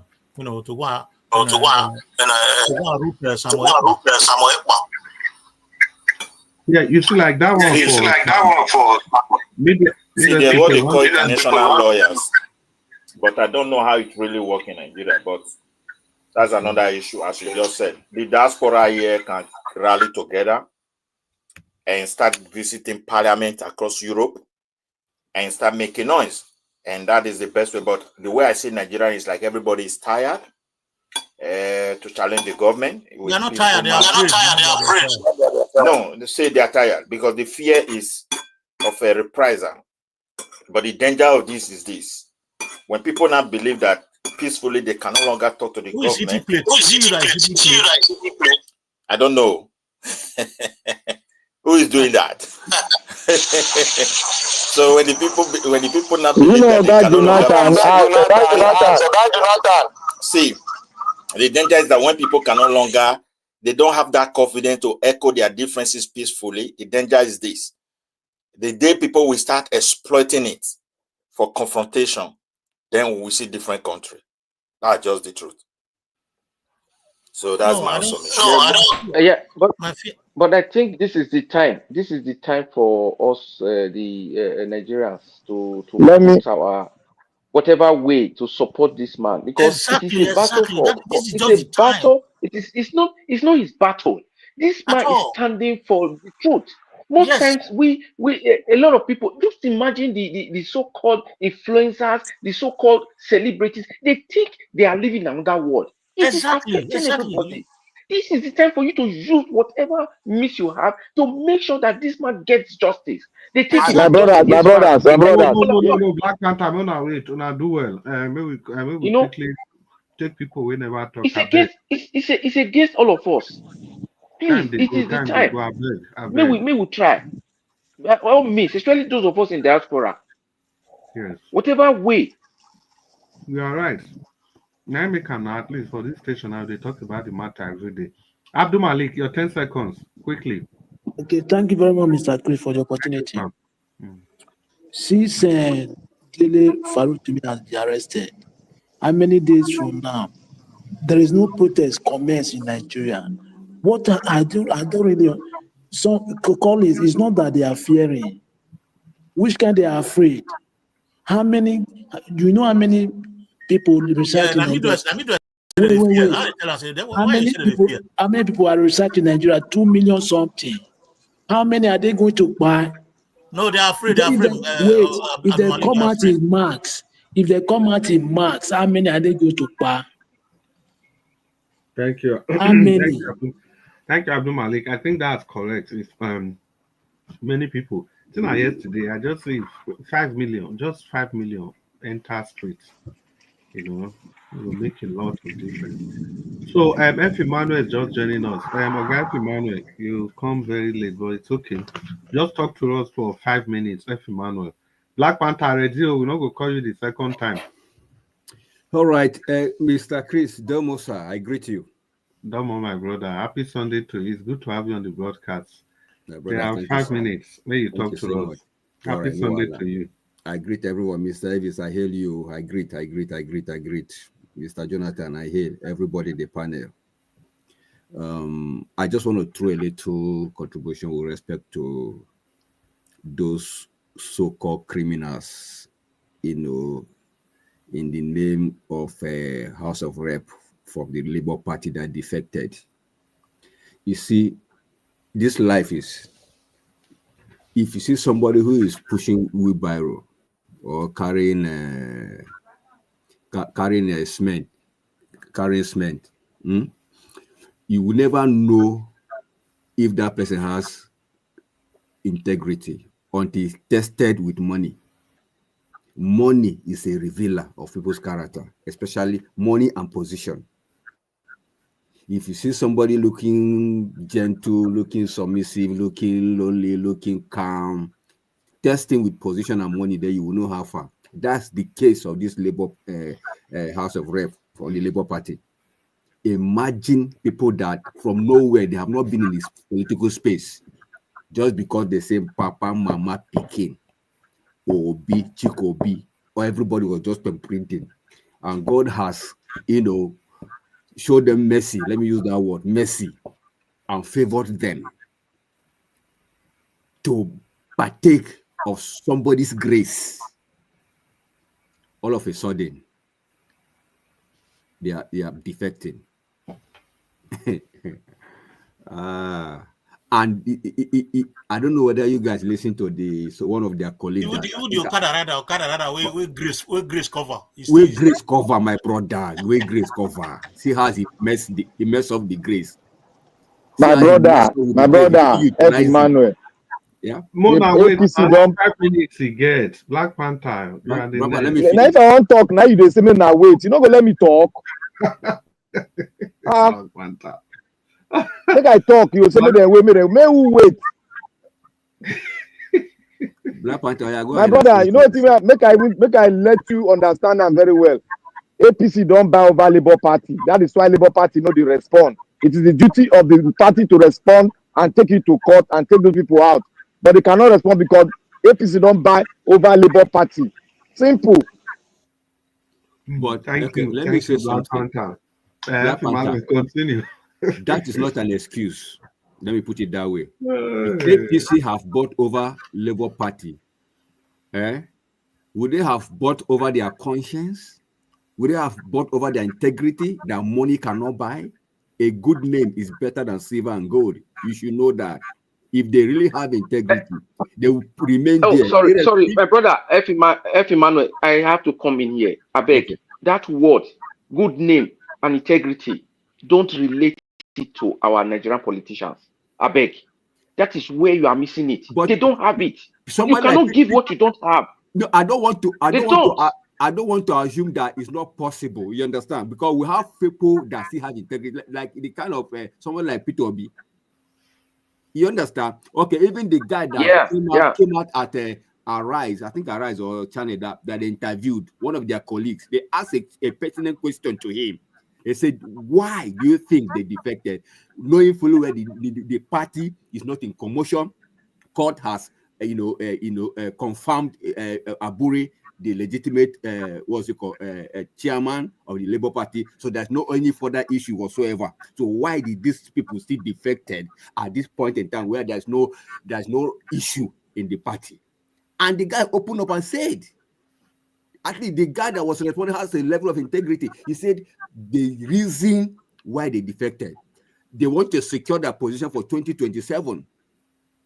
That is what one guy said. It's just thing that has nothing to do with the party itself. It's selfish.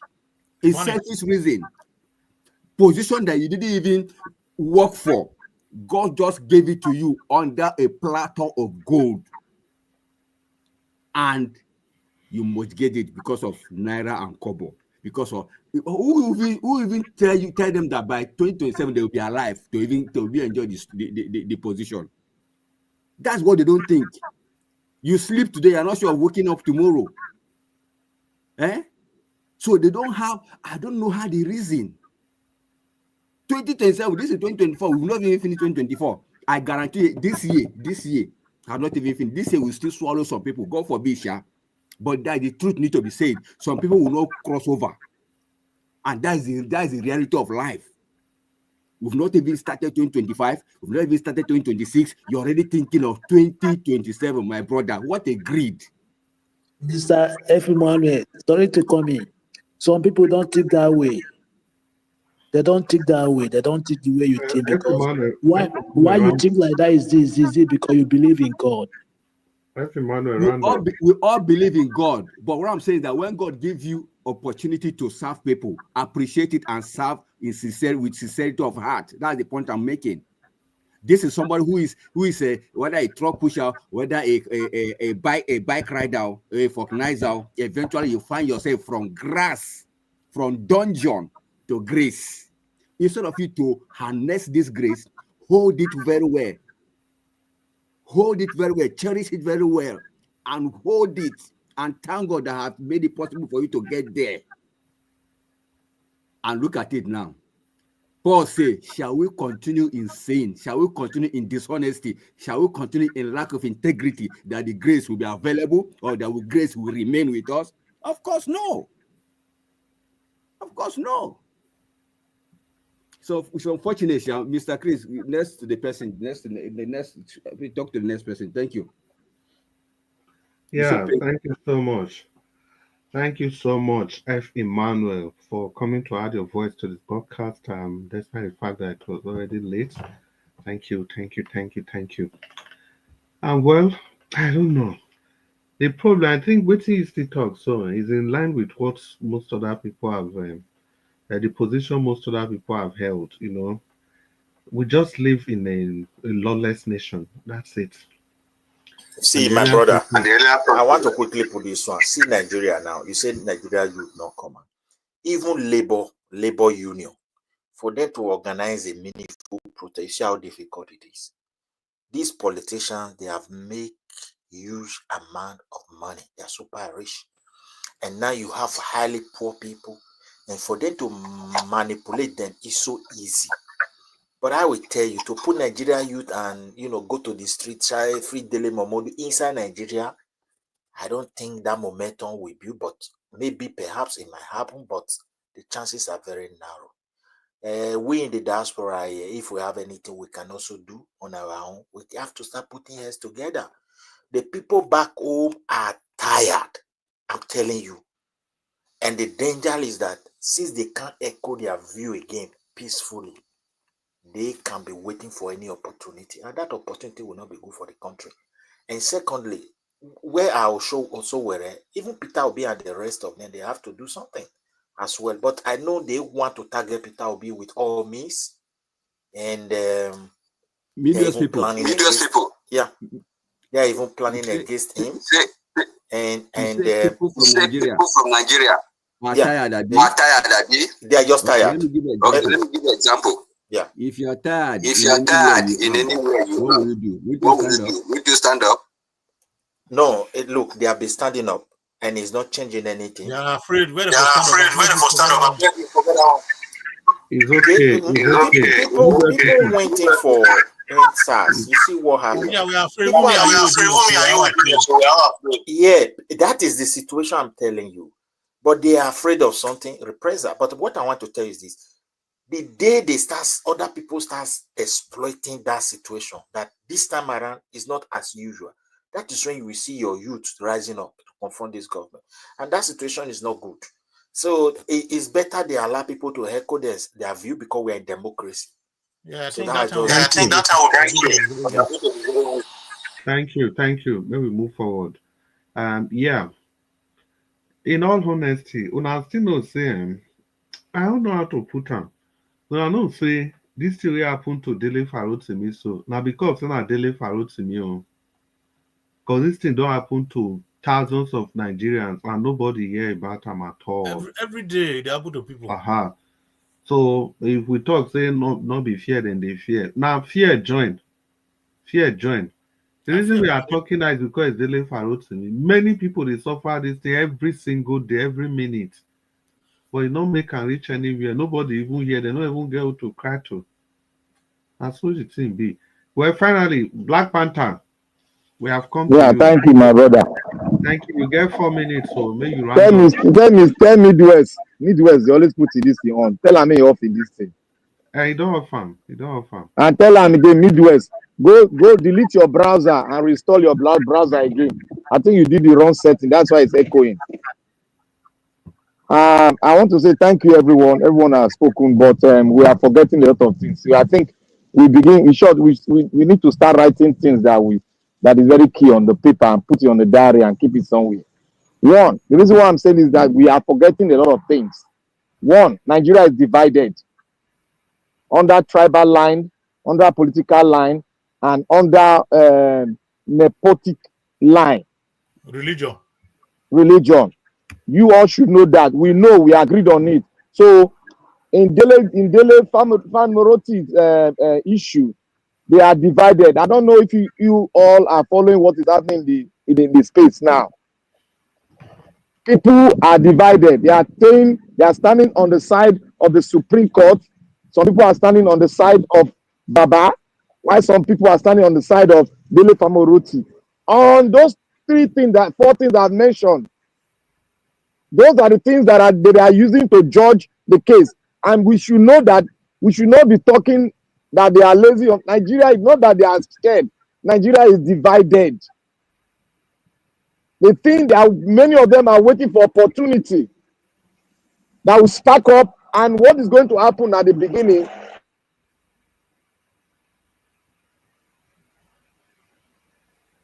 Black Panther, your network don't go.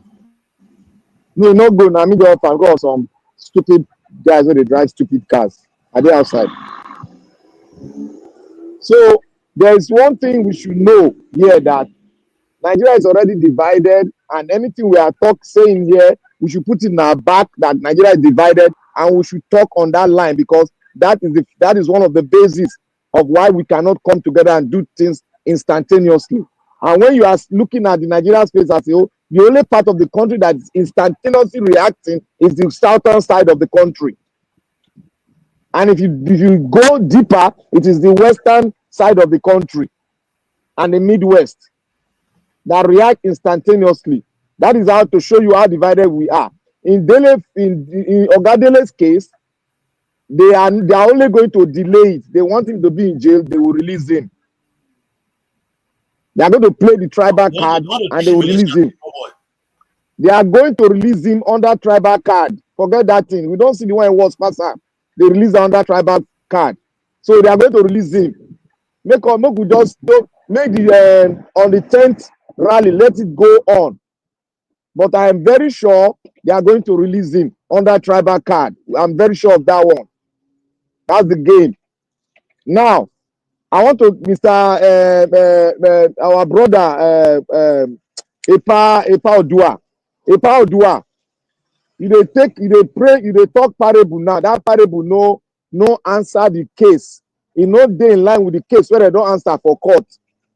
We no fit hear from inside again the person they don't jail, because he has been found guilty and is right straight in the black book of Nigerian judiciary. So we can't hear anything from him again, because the house has spoken, except if you want to go and appeal the case.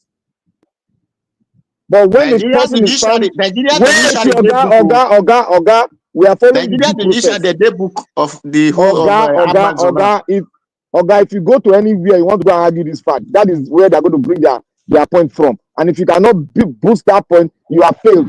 The court, magistrate court, have already found him guilty. He can only go for, maybe he want to appeal, or the president grant him a pardon. That's the two ways. So now we don't want to hear from his side because he's guilty. If they talk of law, they talk of Nigeria. Let me teach you. If a man is guilty, not when he favors you. Me, I'm not the favor person. According to law, me, I'm not the favor person. Say the way it is.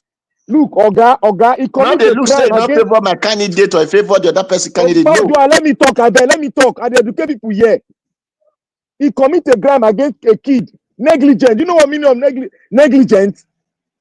Those kids would have died. They would have died. Because the other case is not a criminal case. The one that is happening in the north, in Nigeria, the judiciary and everything, are they not there when they said this thing, Chibok guess, another guess, another train, another this thing? Mr. Odua, I hate comparison. When it comes to whether you don't go jail, not compare with a deal on this case. He's guilty. That is why when I go there, if my brother do one thing way bad now, when I go support him, say the other man and not put him for jail. Meanwhile, your brother do something way bad. He did something bad. He went to court. He went to jail. Simple as ABC. Don't say what to hear from him. What do you want to hear from him? Are you a court? The court said you call person a prostitute. That is what the court said. It is not the child. It's negligent. Other negligent. If you know the law. The court, you say a child now. When you say comparison, but I'm not telling you according to. They said the court said that they call it a prostitute. The first case where they charge the man for Edo State law. It's not criminalized. It's only two states that does not, Lagos State and Edo State, does not criminalize that case. Other states criminalize that case. But the case of negligence, you can be thrown into jail for negligence. That is what is there. You can read it. You can read the whole thing when you know the law, you read it. And when a man is being prosecuted and being found guilty, you have no right to say, "Oh, let us hear from him," because you are not an institution. An institution has jailed him, so therefore he is jailed forever if he does not appeal or God giving a pardon by the president. So don't argue that fact here. And the other thing I want to say now, Nigeria will rise. It's just a matter of opportunity, and they are going to get up through their constituency. You see all those senators, where the others are Nigerian senators. Now then they will start out with them, because now where your hand reach, you go fight. Now where our Nigeria hands reach, now so they will take start. And what happened in Syria? You know, when I got into university, that was when this Syria president was there, Abbas, I don't know what they call him. That was when he was the president since 1990. Assad. Since 1996, after Papa finished, Papa give up. Since 1996, don't become president, and he makes sure that the country goes down. And he now ran away. This is the same thing the Nigerian politicians are doing to Nigeria. They want to run the country down, and when you don't scatter, they'll come out. That's exactly the autocratic system that we are practicing. We are bending the neck of the people. Meanwhile, people are being by in the north. Nobody's talking about it. See, yet the police is dealing with us. Nobody's talking about that. The law is down. We are talking. They say no. We need a new constitution. They say no. Release Kanu. They say no. When the opportunity comes, what they will do last, they will all run away, and the people will take their country back.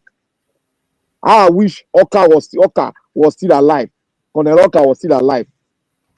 I wish he was still in military, and he has the opportunity to do it again. I will support him for doing it again, where we expunge 7 northern states from Nigeria. That is what we need. We need it through.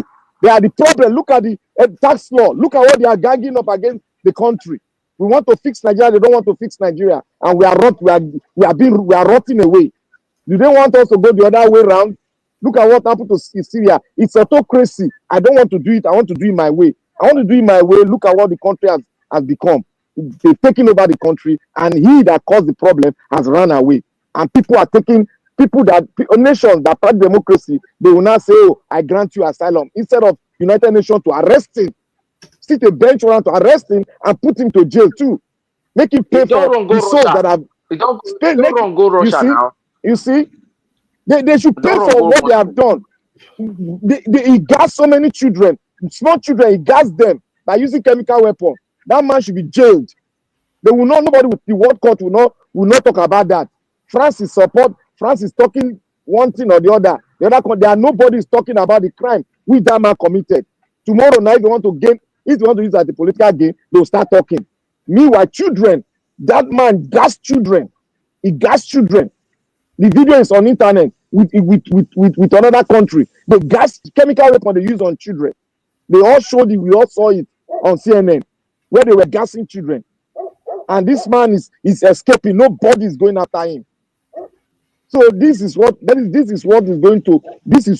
going to happen if we don't do the needful. Nnamdi Azikiwe said it. If we don't do the needful, we will go this route, and this route will not help anybody. But the political parties, the political juggernauts, all those political rats, they will all pay for it. They will all pay. There's no hiding space for all of them. They will all pay for it. Thank you, my brother.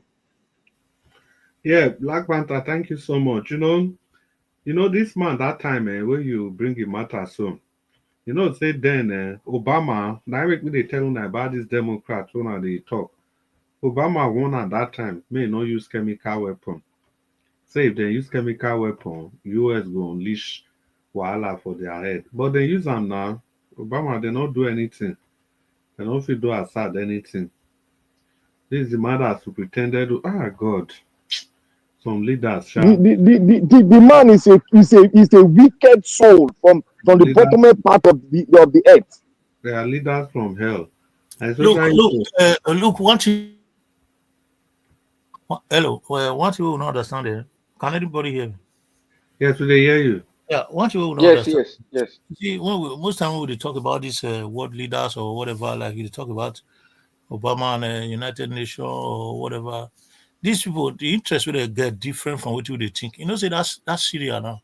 That's Syria now, and what they get for inside ground. Now they're interested. So all those they talk. Now uranium and oil. Now they fight for so. If you use chemical weapon, we'll do this and that and that. Once they don't get their ground, they drill the natural resources. They don't send the other people they die. Not be what you have for Libya. No, they set you have for Libya. Now today they settle Libya. The way Libya be when Gaddafi they not better pass the way it been now 200 times.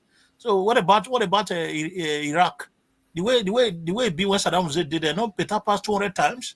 So where they don't re-enter, where they put peace, will conceal a lasting peace, where we say we want to emulate nothing.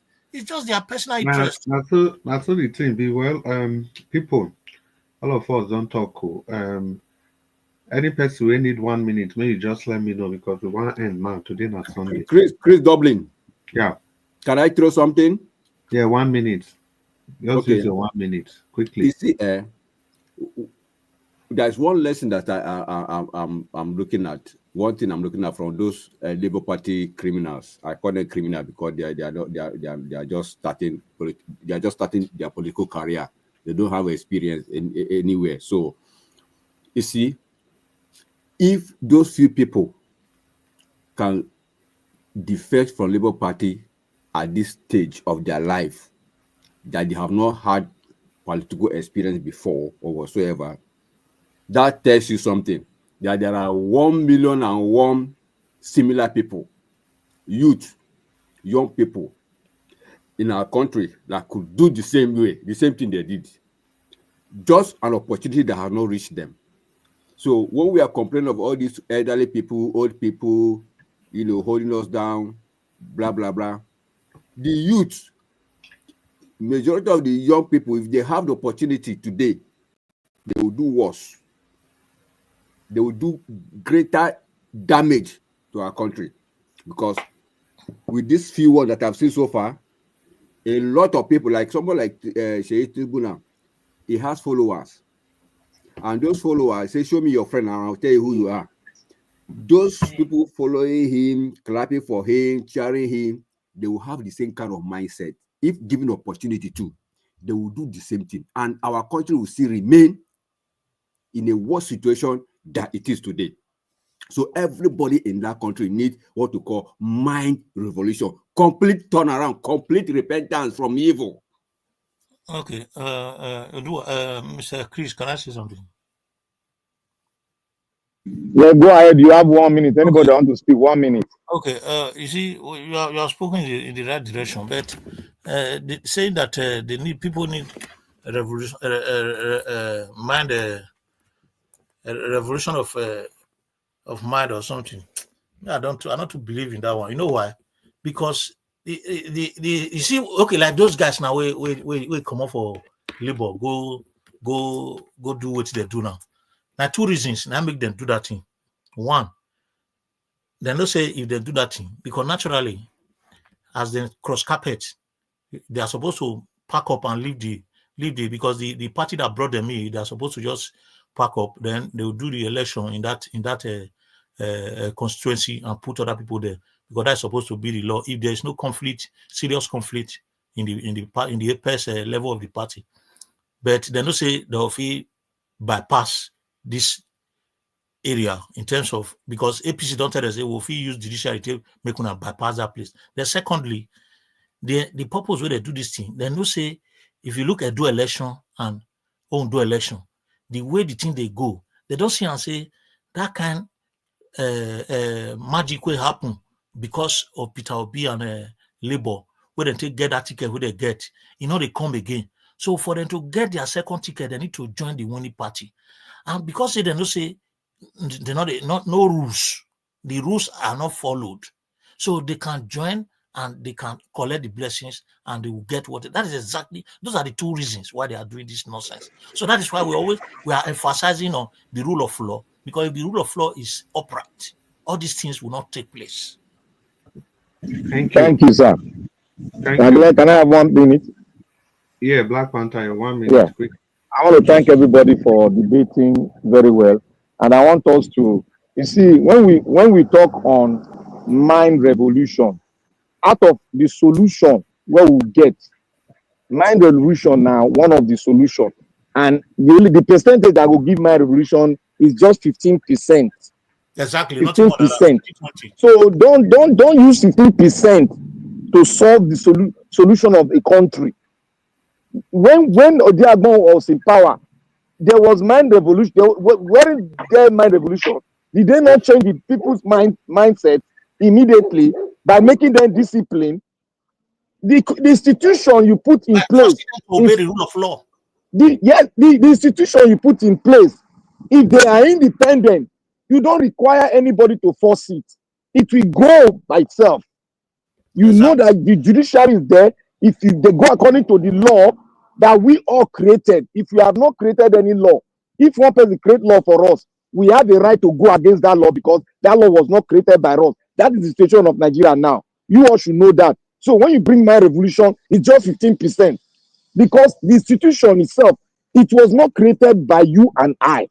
It was created by one singular people, no 1%.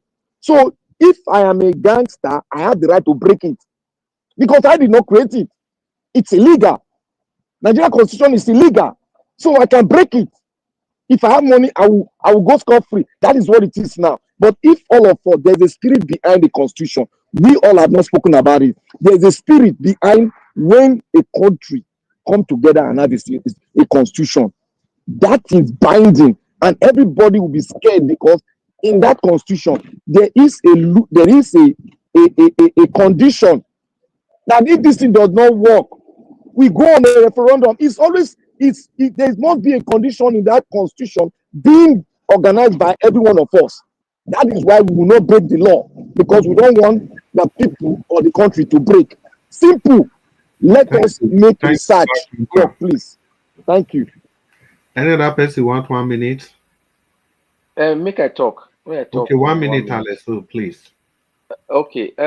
Yeah. We need the same. I like the way the area we are focusing on. We are going in the same direction. It's just the how and when the effect should take place. Like what Afe Babalola said is right with the mindset. What Black Panther is talking about is also right, and my brother Prince Collins, we are all working. It's just that let's come to a consensus and then work towards it and bring this thing. we are doing our part here. We are trying. We are bringing ideas together, and we should pull this rope in the same direction. So this eco that I was talking about the last time, Diagmo and Co. It changed a lot of things. If the institutions are really there, Nigerians, hey, they will be cold as ice water. They will obey. But if you carry person go there, they use money bribe. You not go fear now. You go say I know person for there. That is what is the problem. So on that area, the institution, may be the problem. So that is where the revolution should start from. If that is there, just imagine any one of us. Can you go enter your car without a seat belt? Automatic, because you know when you are caught, you will pay fine. So all of these things, nobody is there, but your mind don't tell you, say, man, I cannot pay this fine, oh, and for your own safety. So these are the things Exactly. because laws they and what they think. The mental revolution don't already start because say if you don't do this thing, it will become a habit. It becomes a habit because what you do over and over again, it's also a habit. So that is the area where we really have to educate our people and do everything in our power to see maybe one day what happened in Assad with Assad can happen with these people. Me, I know I ready to hear that kind of news because they will run, but the country will still be good. But they made they run, may they go another place. Thank you. Yeah, thank you so much, my brother. Now, so we say, everybody don't enjoy their 1 minute. We're supposed to don't end this thing since we just do bonanza. Well, before we go, well done for our contribution. I hope say the government of Edo State they listen to us, so because now they don't talk about character defects today and waiting lead to lack of good school. Edo State government hope say you go fit provide school, repair the schools, although now one of your area of interest. Make schools they okay. Just make schools they okay. Because now from school, now from there we they train the leaders of tomorrow. Please, you can only do that for the people of Edo State. That would be a milestone, in the advancement of the state. Please try and repair the school, renovate the school. Not this Edo best one iPad, three different classes go day, three different students level go day one class. Not be all those ones. I beg. Put something for grants, something that's not political. And the hospital, you can do something about the hospital, like the general hospital in the states. Apart from that, the community health services, and not just we are talking not just only about Benin City and environs. We mean all the 18 local governments in the states. You have to make sure that healthcare is available. And the good thing is that those states is blessed with 5 teaching hospitals. You have in Edo Central, you have in Edo South, you have in Edo North. So if you can use this teaching hospital as a focal point, as in you have primary health care, if there's issues, they refer the patient to the teaching hospital. So, make use of this. You can draw a liaison between these health institutions, and in so doing, just be improving the health of the people. Like they say, health is wealth. Edo State Governor, somehow I believe say they listen to it people they talk because some of the actions where you don't pull since, like say now waiting you hear where people talk. If you continue in that direction, in that trajectory, serving the states with almost genuinity, maybe before the court will decide. If you stay there, good. If you not there, I hope that the next person will continue from there. And so we say because we are not sure of waiting our judiciary will bring. Now the rule of men, not be the rule of law. The men behind you, if you wake up tomorrow and say, okay, we don't want again, and go use court. Imagine as they be one use court still remove Fubara. So everything is possible. This message now for you, Edo State government. Well, people, we have come to the end of this broadcast today. It has been quite engaging. I want to thank everybody that has been here. All of you on the comment section. We see all in our comment. Now, well done.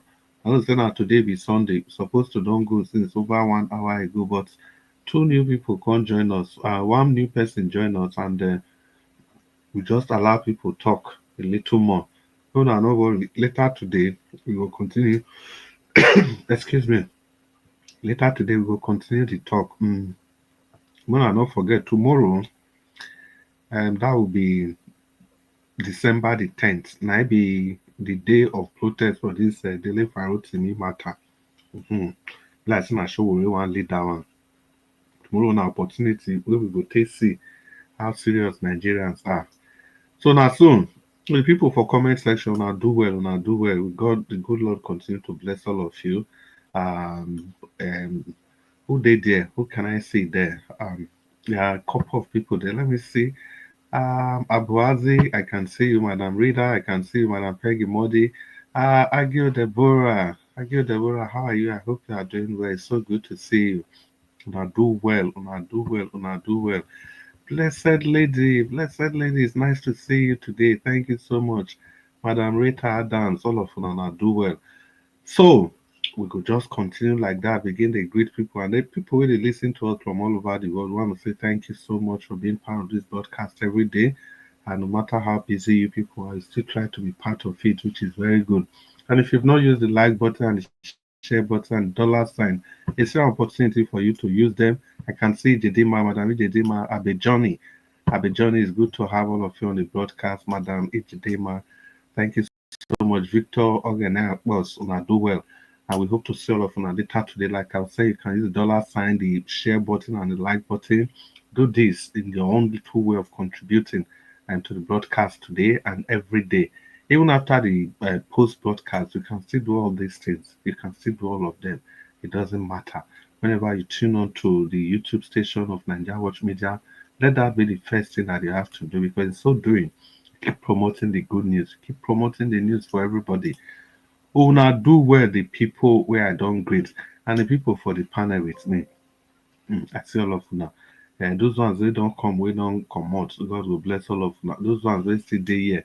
Abdul Malik, Prince Collins, Alex O, Oga Jonathan, Adasoka, Midwest people, Ipa Odua. May the good Lord continue to bless all of una. Be like say I be see F Emmanuel. I be see Madam Tagba Jumi. I be like say she come disappear. And Chris Collins, all of una do especially una wey still stay to the end of this broadcast. Oga Jonathan, Odua, F Emmanuel, Chris Collins, Abdul Malik, and Midwest people. Of course, Black Panther, my man, Black Panther, we still dey downtown Dublin. Oh, make you not talk. Oh, just not open your mic. And make I greet Oga Naija Watch wey give us this platform. Maybe to express ourselves. Oga Naija Watch, we thank you so much. So may the good Lord continue to bless you. And I like as people they appreciate you, because many people say no one say or when I worry as they do good, so we could thank you so that you could do more and more good. Thank you so much, Oga Naija Watch. Finally, I can rest more. Okay. Time to greet Mommy Diaspora. Mommy Diaspora, we want to appreciate you from the depth of our heart. It's good that Madam Rita is on the comment section, so she's not private to the copyright she has placed on the word love. So Mommy Diaspora, I want to use that word that we love you from the depth of our heart. And thank you so much for all you do. May the good Lord continue to bless you, bless all your endeavors. We are very grateful to you, Mommy Diaspora. Thank you, thank you, thank you. Continue to do what you do. Continue to be the support for this broadcast station. And thank you so much, Mommy Diaspora. So, at this juncture, permit me to invite Oga Naija Watch to come and close the broadcast. But if Oga Naija Watch is not immediately available, ladies and gentlemen, let's call it a day. And remember, let's do this again later today. Today is Sunday, and we ought to have closed earlier than this. But for whatever it is, it's 18 minutes gone past the hour mark. So, una good night. We hope to see you later today. Bye and God bless. Good night. Oh. Yeah, good night, Black Panther.